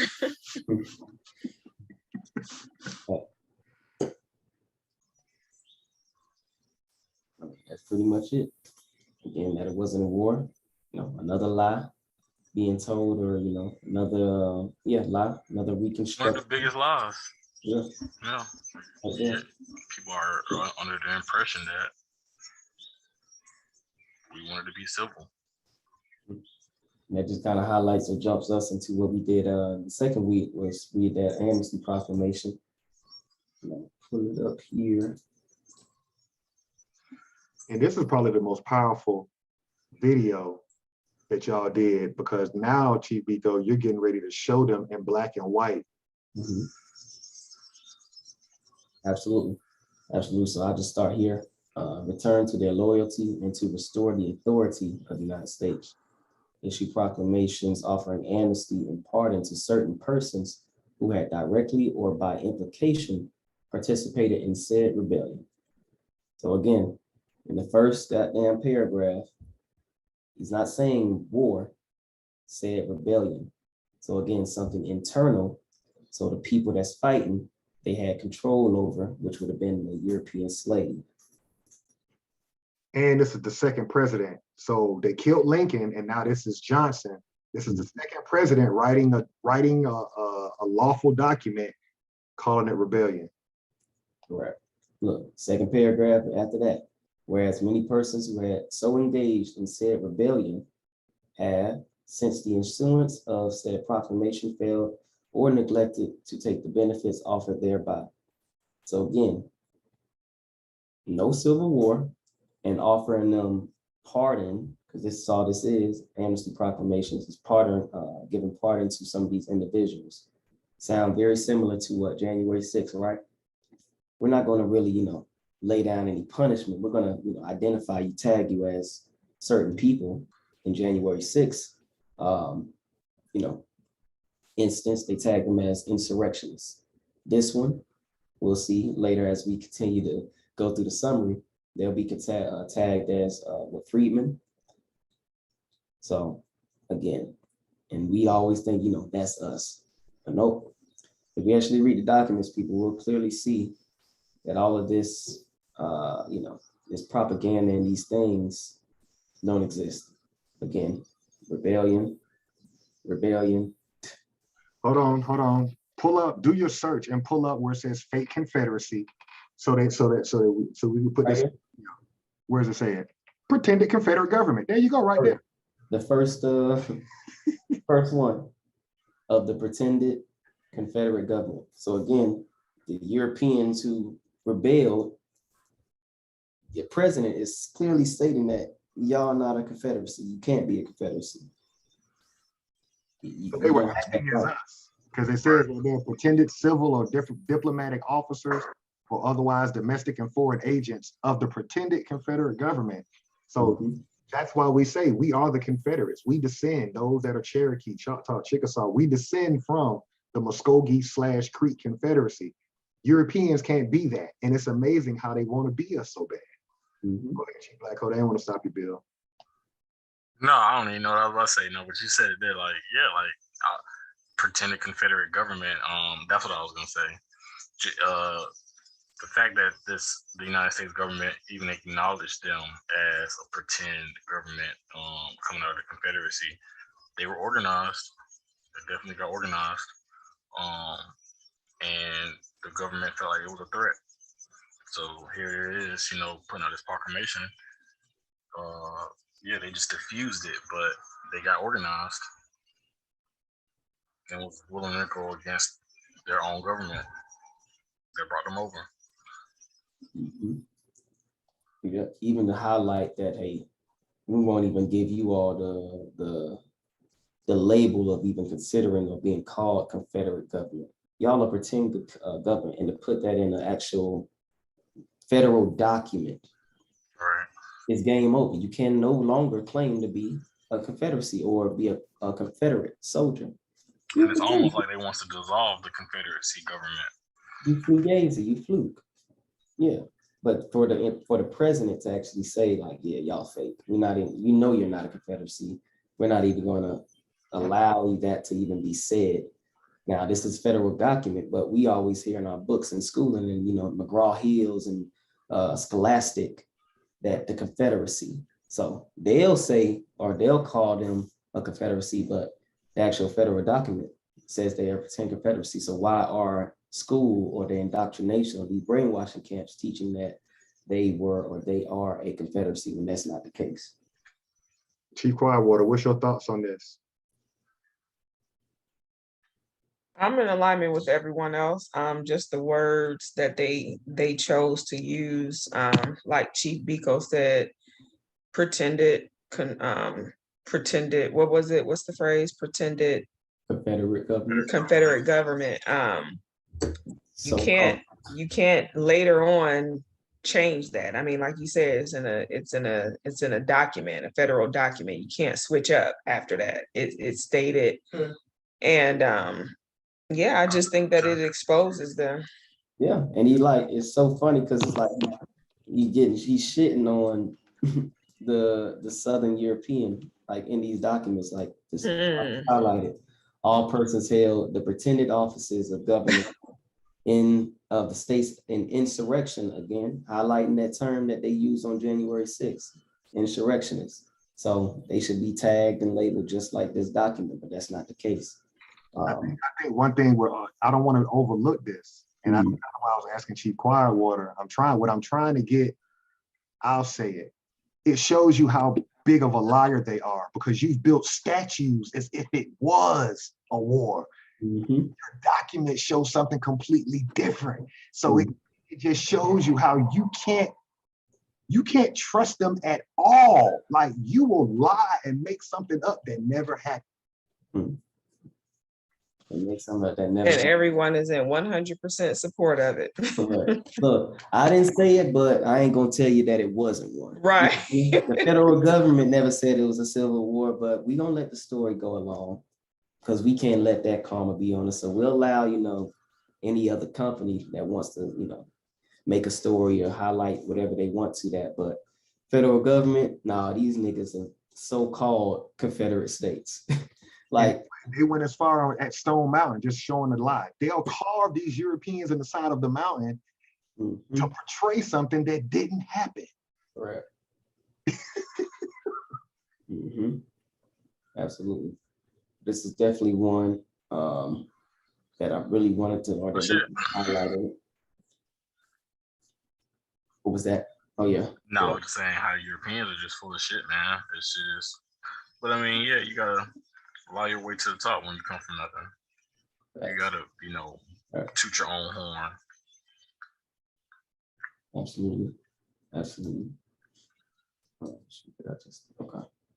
So shoot, the next one was the European slaves, and I think you kind of highlighted that there, Chief Alligator, just in regards to the picture you showed about the general Dade, and how that was actually named after him at that particular county.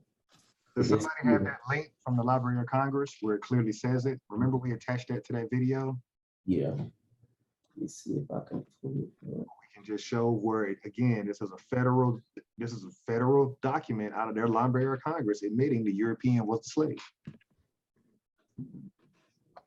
We're not guessing.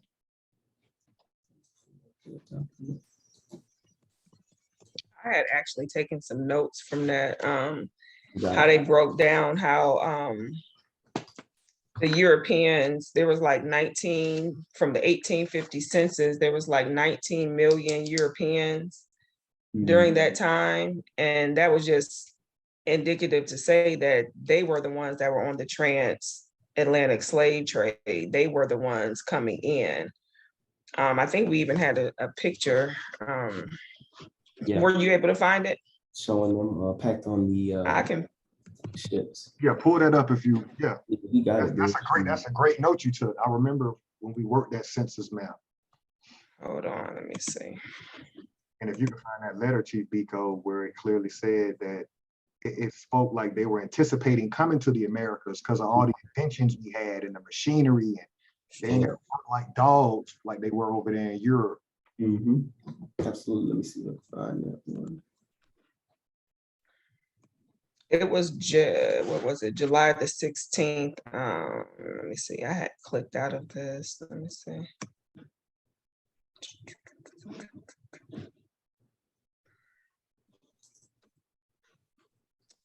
Oh, I know where it's at.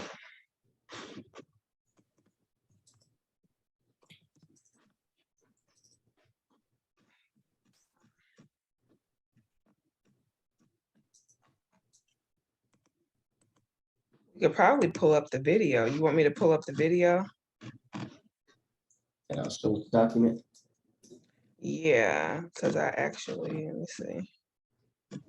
So I have the census here. Let's see this. Let me find that Library of Congress document. It should be attached to that actual video. Yeah, that's what I was trying to pull up. I had it actually pulled up. Here it is. I can, I guess, share mine. I don't know. Let's see. Yeah, that's fine.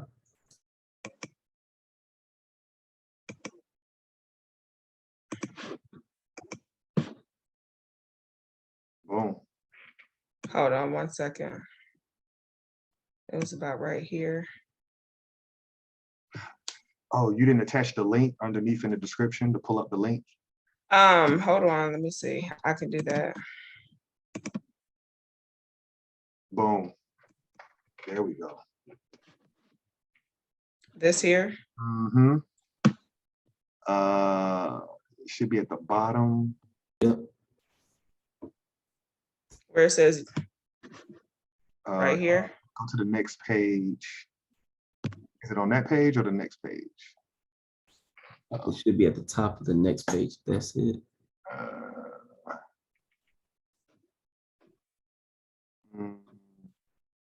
There it is, white slave. No, we have to go back one page. It's white slave there too, but what we're looking for, I think she was on the correct. It starts at the bottom, right? Mm-hmm. No? Really extended to Jews. Or go to the top of that page. Boom, there it is. Okay, so we'll have to go back one more page and start at the bottom of the previous page before this. Oh, okay. You got it, Chief Quad. What do you want to read it? Where am I? Oh, right here. Mm-hmm. Everybody is to be well dressed, well housed, comfortable. America is raging against drink, against the exploitation of immigrants, against the fate of the white slave, against anyone who has done anything immoral. So it basically says it right here. White slave. It's clear as day. Keep going, or If you could have just went a little, if you go back one page and right where you started, if you could just start from that paragraph, start at that paragraph where it says the common citizen. If you scroll up just a little bit so you can see right there. okay. Read The that so you can get an idea. Okay. The common citizen is becoming the watchdog of the police service. Tammany has fallen. Women are getting suffrage state by state. The nation is unanimous in its cry for a pure state, a clean country, and uncorrupted people. All diseases are to be healed. Couples who wish to be married must produce health certificates. The mentally deficient and hereditary criminals are to be segregated. Blue books, or rather what the Americans call white books, are going to form the Bible of a new nation. The day is going to be a rationally divided into 8-hour work days, 8-hour work, 8 hours pleasure, 8 hours sleep, or rather 8 hours looking at machinery, 8 hours pleasure, 8 hours sleep, for machinery is going to accomplish all the ugly toil. So we can clearly see that when they were shipping their slaves and their criminals over to this land, we segregated them. We had their criminals separated from their, you just read that. Where did it say? Mentally deficient right there, and the hereditary criminals. To be segregated. So we basically was like, we don't want to be amongst your criminal. We'll put them in a, so here again is further proof that they were the slave. Yep. Europe flushed its toilet and set over their lower class. That's just a historical fact. Mm-hmm. But you're trying to put that curse on us by saying, no, we were slaves. But that goes back to what Chief Quietwater said. Well, how 19 million of y'all come over here in 1850? Correct. A lot of people. Correct. Atlantic, or not even that, just importing a bunch of immigrants and slaves over here. You have that map as well that you were going to show, where, or how were y'all going to do that? Got the census here, 1850. That's what you were referring to, right, Chief Quietwater? Yes. Okay.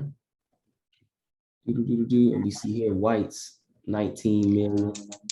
And this would be considered, this is Delaware to Missouri. You know what area on the map you got that note from? You remember? I can't remember. I just noted that the free states, it was 13 million, and then the slave holding states was 6 million that were accounted for on that census. It's all the way to the right on that map, Chief Biko. You got to kind of back out and go all the way to the right. and up. There you go. That's that section right there where we're showing. How many slave owners and all. That's another.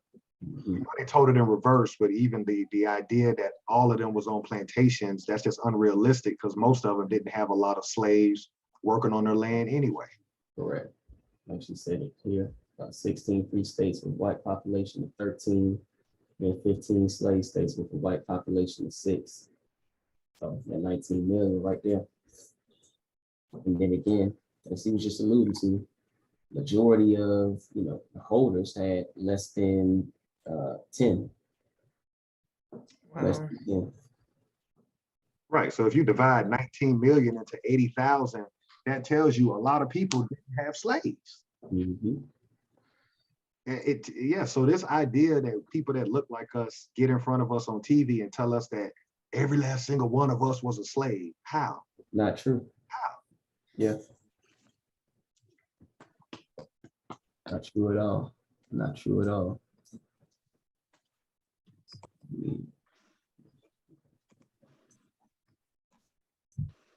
And it's kind of something that we'll get into. We're seeing here the territory of Kansas from 1850. That's going to kind of lead us into something that we'll talk about here. I think there you go. So we just said the European was the slave. We weren't. And of course, they like to throw out the 13th through 15th Amendment as if that applies to us as well. We'll go ahead and pull that up.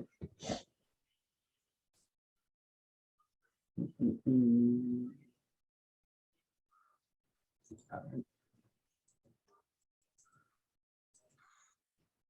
So again, 13th Amendment, that's always the one that they like to highlight as far as freeing the slaves, okay? Or indentured servants or involuntary servitude. But again, as we just highlighted, the European was the slave.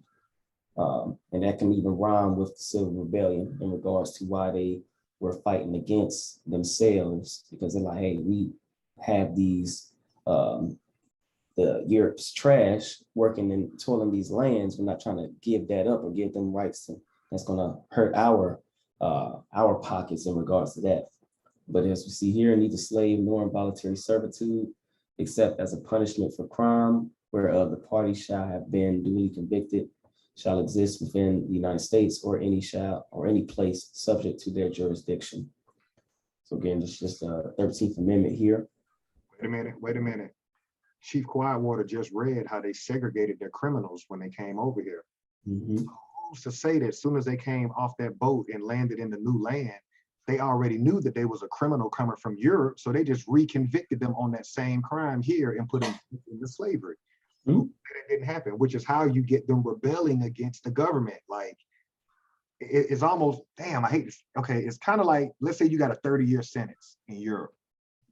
And Europe was like, we don't have nowhere to house y'all. You know what? Put the motherfuckers on a boat and send them over there to the new land.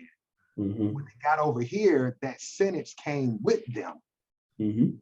And over a period of time, enough of them on a military work camp or a plantation, whatever you want to call it, they decided to organize themselves and be like, you know what? I could have did that time in Europe. I didn't know y'all were going to send me across the water and try to tag me with the same thing. That makes more sense. Y'all want to, what's your thoughts on that? No, I see how you see it. Yeah. Kicking me out. Now I'm over here still serving time. Yeah, nobody in their right mind would go along with that one. So I can definitely see the European, rebellion against. Like, yeah, no, I'm on a whole new continent. What we talking about? And yeah, over time, yeah, I can see a group of them coming together and rebelling. Absolutely. Yeah, I agree. Absolutely. Absolutely. Or 14th Amendment, just basically is said here. All persons born or naturalized in the United States and subject to the jurisdiction thereof are citizens of the United States and of the state wherein they reside. So again, just making them US citizens, but again, we or, schooling tells us, if you're a citizen, then now you're American. Nah, that's not the case. That's not the case at all. You are a property or a citizen of that government, but that does not make you an American.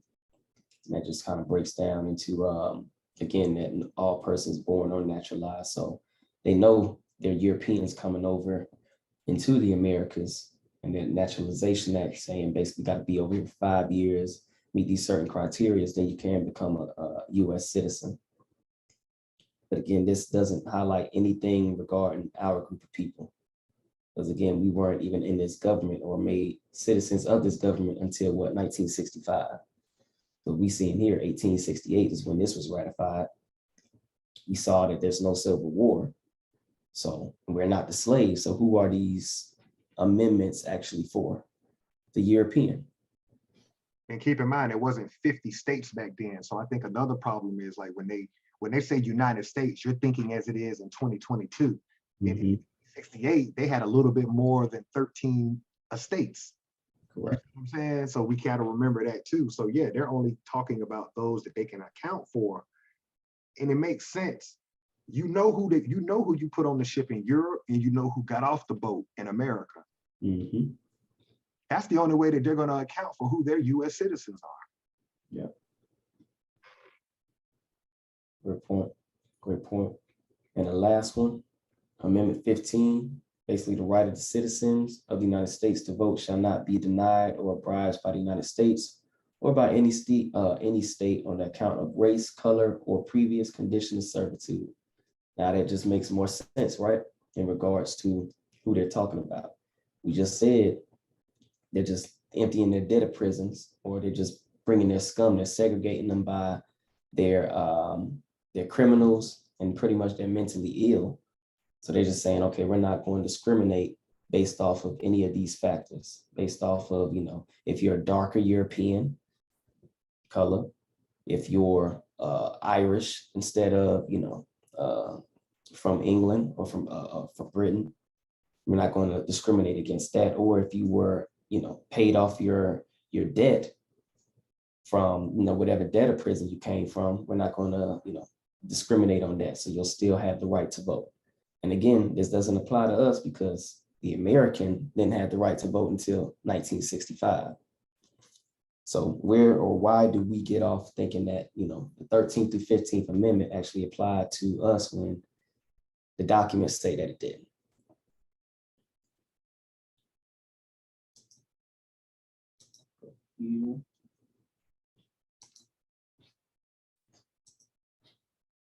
And the next one that kind of leads us into the Freedmen's Bureau.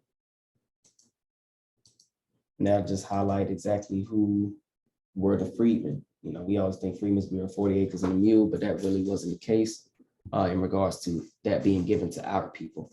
That was being given to the refugees of the Civil Rebellion. Now I pull that up here. If I can find the document. My stuff. As I'm just curious to get everybody's opinion on the 13th through 15th Amendments, because listening to what Chief Biko was saying, if you don't take time to read this, I can see people saying this motherfucker crazy as hell. Where he get this from? But what's y'all thoughts on the 13th through 15th Amendment?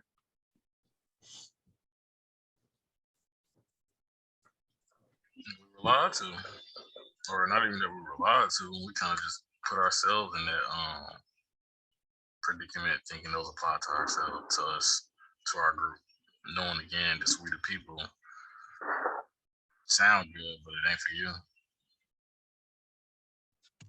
I think also too that it's misconception. We included ourselves in something that had absolutely nothing to do with us.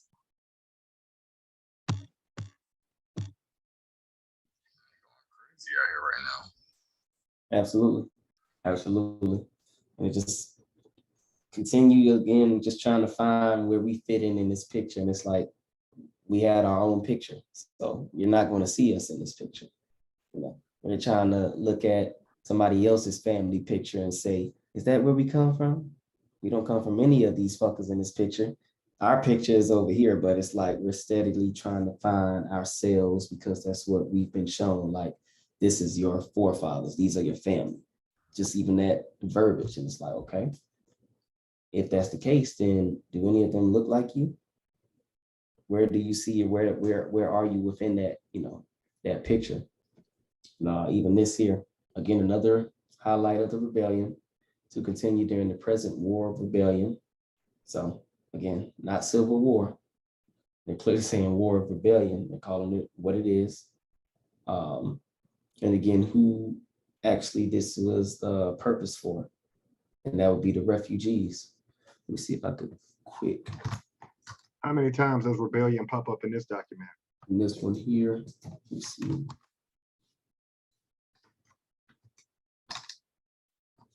Like 6 times. We got that one. Civil War, how many times does Civil War pop up in that document? Because that's all we're trying to do is find out where y'all get this Civil War from. Civil War. Let me see, we'll just go this way. Let's put it this way. 0 times a Civil War. Okay. So again, we're not making this stuff up, people, when we say that there was no Civil War. The documents state that there weren't. It was an actual rebellion. Here, present rebellion, and 1 year after 1 year thereafter, a bureau of refugees from the rebellion, freedmen and abandoned lands to which shall be committed as hereunto provided, and the supervision and management of all abandoned lands and the control of all subjects relating to refugees and freedmen from the rebel states. Again, highlighting who this is for. The refugees of the civil rebellion. That wasn't us. That was whoever was in those areas getting pretty much dismantled. Refugees and the freedmen and their wives, children under such regulations. So again, nothing regarding Black people, Negroes, colored, all of the classifications of tags they put on us during this time. We don't see anything like that. They're specifically calling them refugees and freedmen. Freedmen being the European slave or involuntary servitude or indentured servant. Any thoughts on that? Just again, like you stated, Chief Black Coat, another lie. Another lie. Right, I was just saying here smiling, refugees and freedmen. Back to just how they pretty much ate us or swapped places. You have a lot of people claiming to be freedmen, last name in the family. Mm-hmm. And now we see where that comes from. Yeah, the freedman from Europe. Just again, just so many lies. This information is potent, but when only 100 individuals or 1,000 or 1,000,000 individuals have it, it's kind of useless. We have to do this work and understand what's going on here. Again, I want to go back to the European being on code. They're so on code, you can't see it. You don't even know what's going on. We've been down this timeline and we keep going down it, and we don't really see clearly what's going on. And it just goes back to just them being on code. Can we establish a code? Can we do the same that was done unto us? And just moving forward, this group has to establish that code that has no leader. The Europeans, you don't see them talking about anything, having spaces, having Facebook, like it's already understood assignment. So our group is moving forward. We got to get on code. That's what's going to allow us to understand or move forward and take back what's ours. That code has to be established. Multiple things come to being on code and what the code looks like, but one has to be established. Absolutely. Your thoughts on that, Chief Alligator? Not knowing our history, I think that's what Chief Black Coat's referring to. These Europeans know their history. They know who they descend from. They know. And so they don't have to talk about it. Every time they see one of themselves, they know what time it is. Yeah.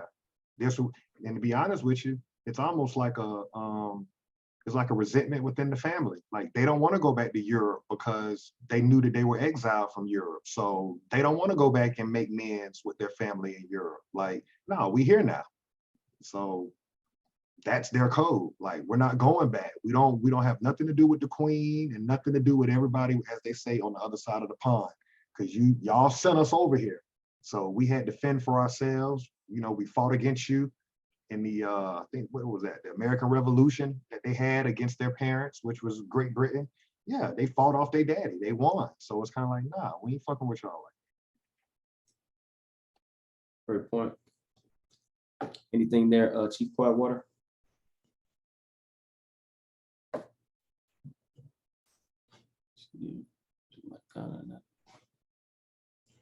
We'll move forward to the, what is it, Civil Rights Act.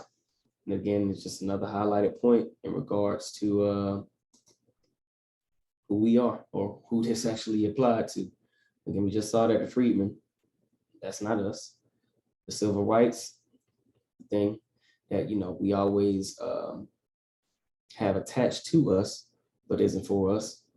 Just another document for those newly freed Europeans and those refugees. Again, no mention of Civil War as well. Only thing civil that you're gonna find is actually the Civil Rights Act. Nothing in regards to Civil War. And all this did was just highlight, you know, the new rights that these newly freed refugees and freedmen have, as well as how they can pretty much mobilize to kill off the American, how they would be incentivized and deputized to actually, you know, pick off the American whenever, you know, whenever accessible, really, whenever accessible. But this document, again, did not show anything regarding our people, did not highlight any color, Negro, Black, nobody in regards to these words. So again, why do we think that these documents or these rights apply to us in regards to starting from the Emancipation Proclamation all the way up here to the Civil Rights Act? They don't. They're showing, they're telling you exactly who they apply to. You just have to read the documents. Just have to read the documents. See, I think the last one in this one, and we have the special field order. This here, highlighted again, just military occupation in regards to this. How it stated that basically, let's see here, all reserved or from St. John's River, Florida, are reserved and set apart for the settlement of the Negroes now made free by the acts of war and a proclamation of President of the United States. So made free from the acts of war.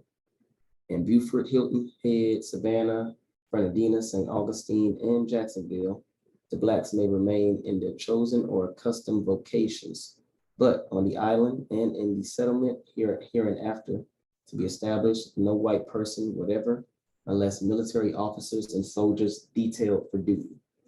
So no white should be in these areas unless they're military officers detailed for duty. What duty? Keep the Blacks, the Negroes under military occupation. Hold on one second. There's something powerful in that. The only time that the government recognizes an act of war is when we're doing it against them. They never said act of war when referring to the European. It's always rebellion. Right. And this is showing you're not citizens of the United States government because you got a general saying in his military letter, these Negroes are doing acts of war. So here's a prime example of we're on the outside of this thing. The second thing, or the first most important thing, is this is a military letter. So when you hear Dr. Martin Luther King and different religious leaders talk about 40 acres and a mule, it's impossible because the military doesn't make law. A general cannot write a letter and make it law. And that's the same way they just did the Juneteenth. They took special order number 3 coming out of Galveston, Texas, and they've made it a federal holiday, but that wasn't law. Congress makes the law under their government. A military officer cannot write a letter and say it's law. No, it's I guess you could look at it as law as long as they're in that particular town and they got guns out. They can say, yeah, y'all not gonna let these people that was on this military work camp, y'all not gonna fuck them over. But what happens when that military leaves? The law never changed. And so I think it's a jurisdiction thing. We're not understanding. The military can only give you freedom as long as they're there. And that's kind of what happened with us that didn't go into the Indian Territory during the Trail of Tears. Once the military stopped the rebellion against their own fighting against themselves, once the Union pulled out, yeah, you niggas was never made citizens of our shit. So we back in the Third Seminole War. Y'all thoughts on that?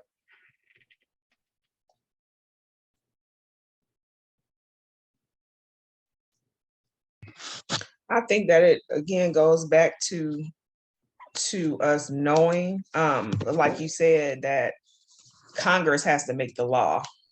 You know, Congress has to be the one who put that, put laws in effect. So we have to understand that just how it works, you know, not knowing how this government works has left us so far behind in regards to even current day of thinking that we know how it works, but we're ignorant to how laws are put down and how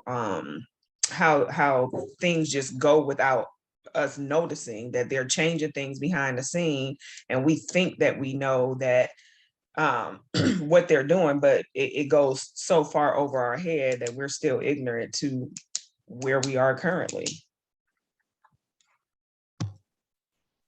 Absolutely. Absolutely. Yeah, this is just a good document of just highlighting the difference, you know, just in the language, even though, again, this isn't law. This is a general's letter or special order made by a general, just depicting exactly what's going on here. And I'll just read a little bit just to, you know, really drill down that point. Again, no officer unless a soldier on duty will be permitted to reside, and the sole and exclusive management of affairs will be left to the free people themselves, subject only to the United States military authority and acts of Congress. So they're only subject to the military authority and acts of Congress. Does that not sound like a prisoner of war? You're under military occupation in regards to that. Again, by the laws of war, another statement not made within that Amnesty Proclamation or Emancipation Proclamation, because again, 2 jurisdictions, 2 different rules. We're talking about the American here, we're talking about their citizens, and nuclear fruit must be dealt with as such. So by the laws of war and orders of the President of the United States, the Negro is free and must be dealt with as such. So again, just showing about who has authority over these quote unquote newly freed Negroes or Blacks, as they said within this document here. But that's a bait and switch. That sentence you just read, highlight that sentence real quick. And then I'd love to get Chief Blackcoat's thought on this. It just said the Negro is free. Subject in orders of the President of the United States, the Negro is free. What did we see from the president that said the Negro is free? Mm-hmm. We've never seen that. So you can see how this military officer, to keep his troops from getting killed in that area he's in, he's writing a letter telling them you good. Correct. But Congress and the president never said of that government that you good. Right. That was probably why they even italicized this shit free. Like, we're gonna highlight free. They really aren't free, because again, you're still under military authority. So again, kind of like you said, just to make sure my soldiers aren't getting slaughtered, where I'm gonna write something, show you all, yeah, y'all free. No white people are here. It's only gonna be us to make sure the white people don't come in. But y'all still be under our authority. Chief Blackcoat, what's your thought on that? Love to get your experience. Choctaw. Give me 1 second. I'm trying to take it inside the house. Give me one. It just highlights again that military occupation for me. A military occupation. Force service. And it's weird how all these scholars that's amongst our group right now with this new federal holiday, June 19th, it's amazing how they're trying to take this letter in Galveston, Texas, special order number 3, and they're trying to tell us that that was a law back then. Like, no, that wasn't a law. That was just a general from the military. But go ahead, Chief Blackcoat. Yeah, my bad. I was trying to bring it back inside. But no, you said it, in this letter saying Negroes are free, this was the rogue military again, talking to the United States government. And yeah, generals don't make laws or rules or can hold prisoners of war or create prisoners of war. So yeah, this is the general trying to pretty much save his ass by saying these Negroes are free. Whatever was coming with it or out of it, he was trying to me, clean his shit up.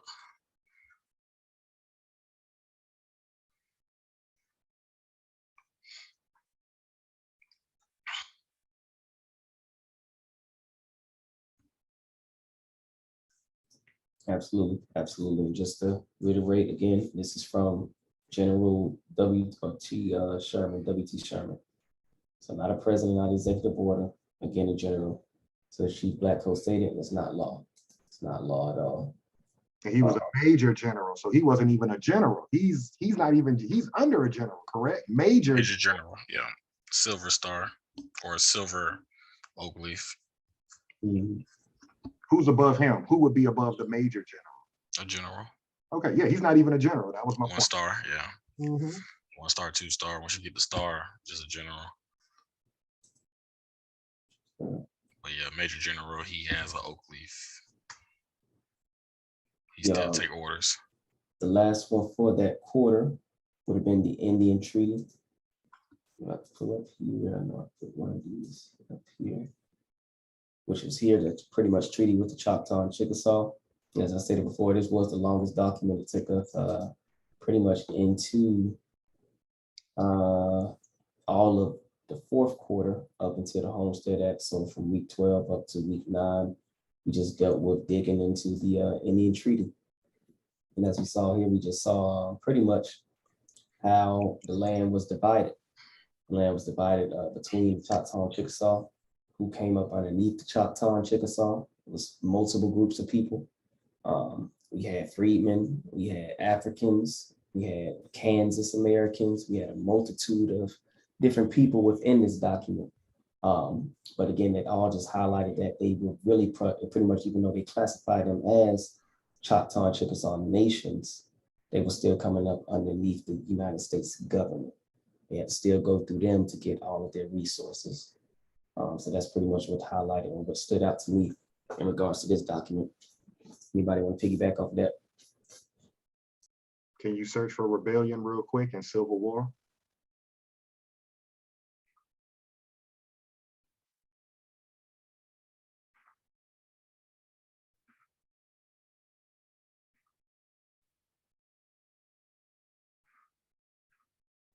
Boom. So rebellion shows up 6 times in this document is written by Congress.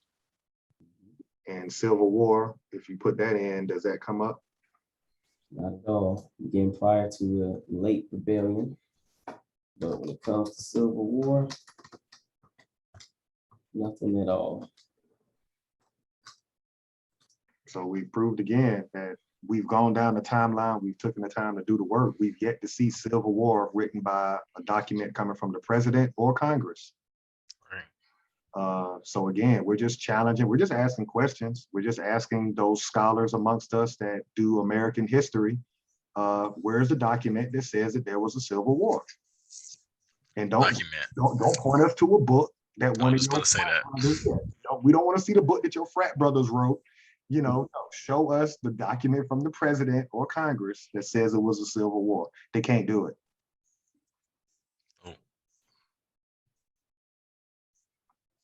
At all. Can you pull up missionary real quick in that search bar? Because that was another thing where we realized that the missionary supersedes the treaty. missionaries. Excuse me. Bless you. Second. Thank you. Yeah, right here, Article 17. The missionaries established in the respective nations of their several missionary establishments. They have many establishments within these quote unquote nations, Choctaw and Chickasaw. It being the wish of parties hereto to promote and foster an influence so largely conducive to civilization and refinement, should any missionary who has been engaged in missionary labor for 5 consecutive months, and as they go on there. Where does it say where they supersede the treaty? That's what I was looking for, where it says how they supersede the treaty. It's basically saying that they must be in these areas. Let me see if it's another. Down here, this next one down here, which says missionary or educational purposes, but no land thus granted, nor the buildings which have been or may be erected thereon shall ever be sold or otherwise disposed of, except with the consent of the legislators of said nations respectively and approval of the Secretary of the Interior, to the support and maintenance of other similar establishments for the benefit of the Choctaws and Chickasaws. Okay, it was a little bit more specific where it said that they supersede the treaty. We can see you can't take down their buildings in that little reading that we just read. Basically, if they build a church or some type of school, the only people that can take that down is the Secretary of Interior or one of those nations. And this is where the brainwashing, those basically just brainwashing buildings. That's how you have to look at that, because now they're going to indoctrinate you into whatever religion that they want that group of people to embrace from European culture. I think it was right here. No selection to be made under this treaty shall be permitted to deprive or interfere with the continued occupation by the missionaries established. There it is. They supersede the treaties.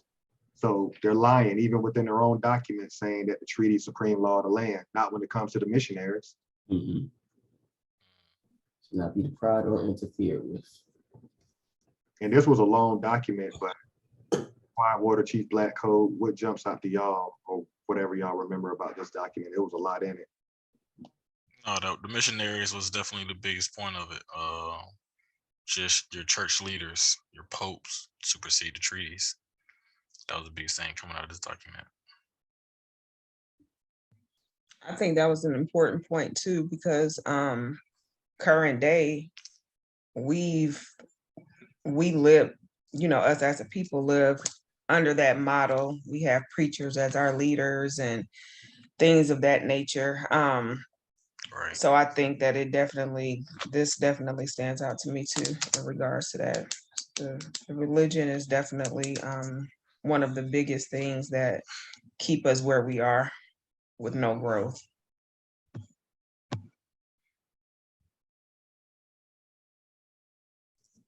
Absolutely. Absolutely. The next one that we will highlight coming up to the end, again, because that treaty did bring us into the fourth quarter in regards to our year of doing this work on YouTube. That brought us to the Homestead Act. I should have that pulled up. Let's see.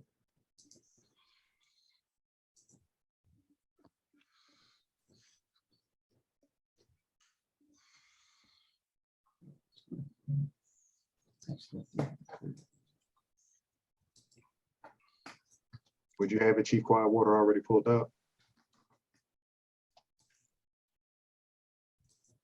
Got to use the archives. I got it to pull it up here.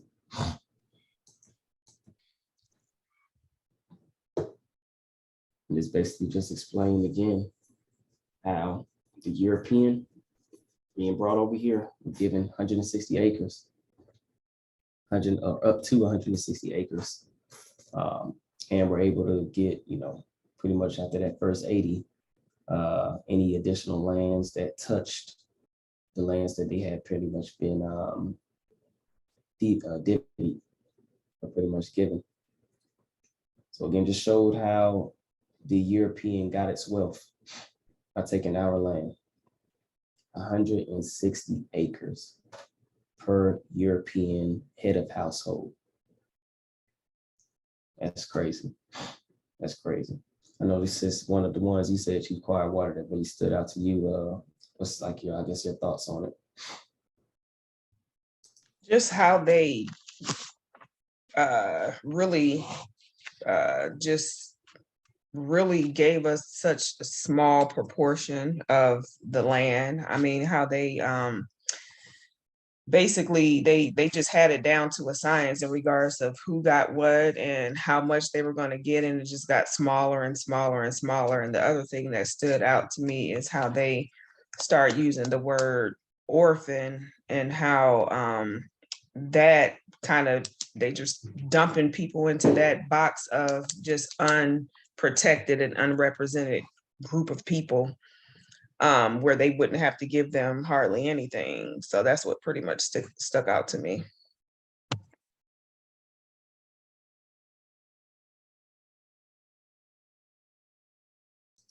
Any other thoughts on the Homestead Act? Do we see the word rebellion or civil war in this document?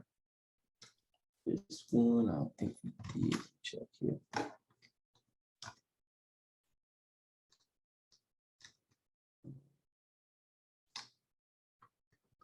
I believe this is one of the ones. So this here is just the, what was that? The summary from this this writer, but that's not in the actual transcript. So even in this document, nothing. That's a great point out. Hold on. In the summary, they use the word civil war, but in the actual transcript of the actual original document, they don't use it. You can see how they lie with their pen. Mhm. But I would add on to what Chief Quietwater said when we follow the timeline now. So they've already given those Europeans that rebelled against the United States government, they gave them 40 acres and a mule. Mm. Now they're bringing over these newer Europeans from Europe, and they're going to give them 160 acres to go west of the Mississippi. So you can see where that internal fight still goes on with, I guess, the European that's in the South versus the newer Europeans that are coming over. Mhm. They're only getting 40 acres and a mule and amnesty for bucking against their own government. These new Europeans, they come over, they get 160 acres. And somewhere in that document, it says, as long as they're willing to be faithful citizens of the US government. So you can tell that they're trying to sell their citizenship to the new Europeans that are coming over. Like, hey, we'll give you 160 as long as you be a faithful citizen. Mhm. Up there. It definitely says something along those lines. As long as you don't take up arms against the United States or anything like that.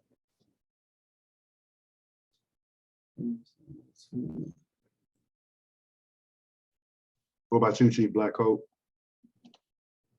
What's that? on this document? Anything jump out? Nah, just another good document for the people to read. This one was straightforward. Yeah, just one of the smaller ones here. Other than them lying using Civil War. And last but not least, we have the Dolls Act. And I know that was very similar to what we have read in this one.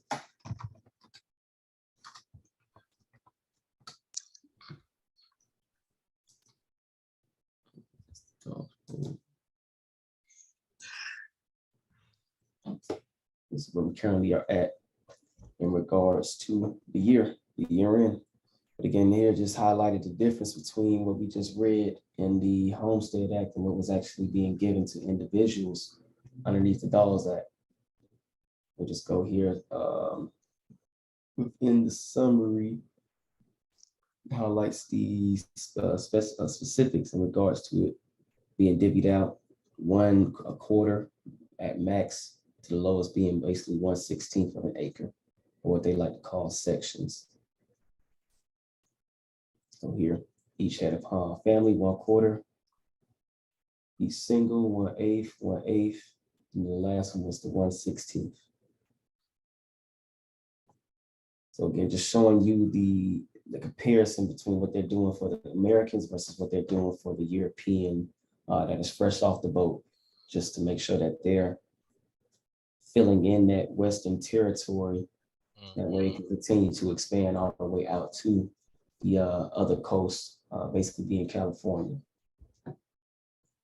So again, it's kind of what Chief Alligator highlighted. We're saying the United States, they're not talking about, California, Nevada, Wyoming, these other places. They're established later on. They're going to be established because of the Homestead Act, things of that nature, because they're filling in more of the European to fight their fight against the Americans.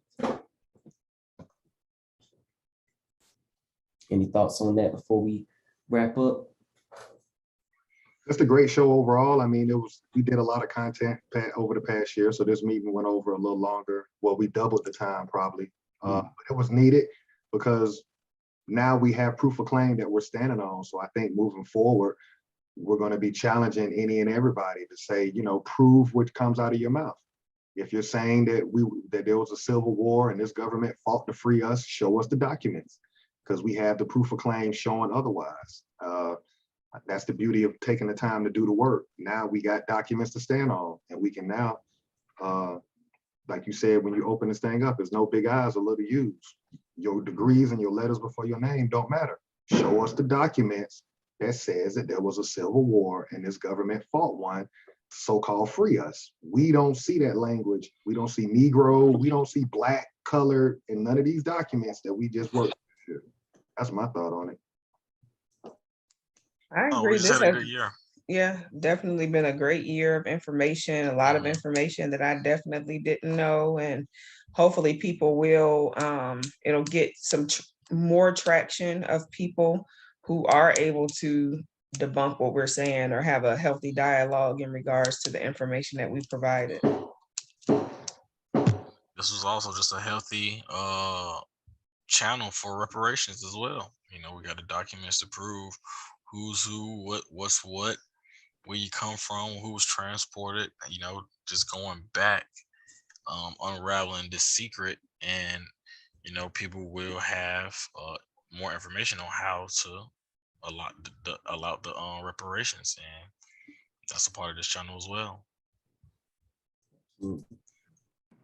Great point. Yeah, great point out. And also, Chief Biko, and any channel or anybody that's listening, we're open to the channels and providing, having this dialogue. We're open to it. I mean, that's one of the things that we should do as a group of people. We have to start tribing up. We've done the work. We have our email address on this page. Feel free to reach out to our Chief of Communications, and that's something we can entertain this year. For sure. Again, we've shown the work, we've shown the documents. Again, we did it. So I just went through briefly, just summarizing each of the documents we went over in this 1 year. So Chief Alligator stated, hey, if you have anything that's going to rebuke it, feel free to join the channel. Feel free to hop on. Feel free to, post your again, federal document. We're talking about no McGraw-Hills and no Scholastic book fair books. We need legit federal government documents that's going to say that, hey, one, there was a civil war. One, that we're the slave. We're the slave that was being sent over here by the millions. So again, if that's what you believe, go ahead and provide some documents, again, federal documents that show that. Because what we just read and what we just went through doesn't show it. And again, we're starting at 1755, so we had to start a little bit earlier than that. That's all I got to say there, Chiefs. No, this is probably one of my favorite videos because I know most of the times we stick to one document for a long, extended period of time. Today, we got a chance to actually bring everything together, highlight the biggest highlights of each document, and just keep providing the information and still be in alignment with it. But this is probably definitely one of my favorite videos for sure. Great build on all of it. Absolutely.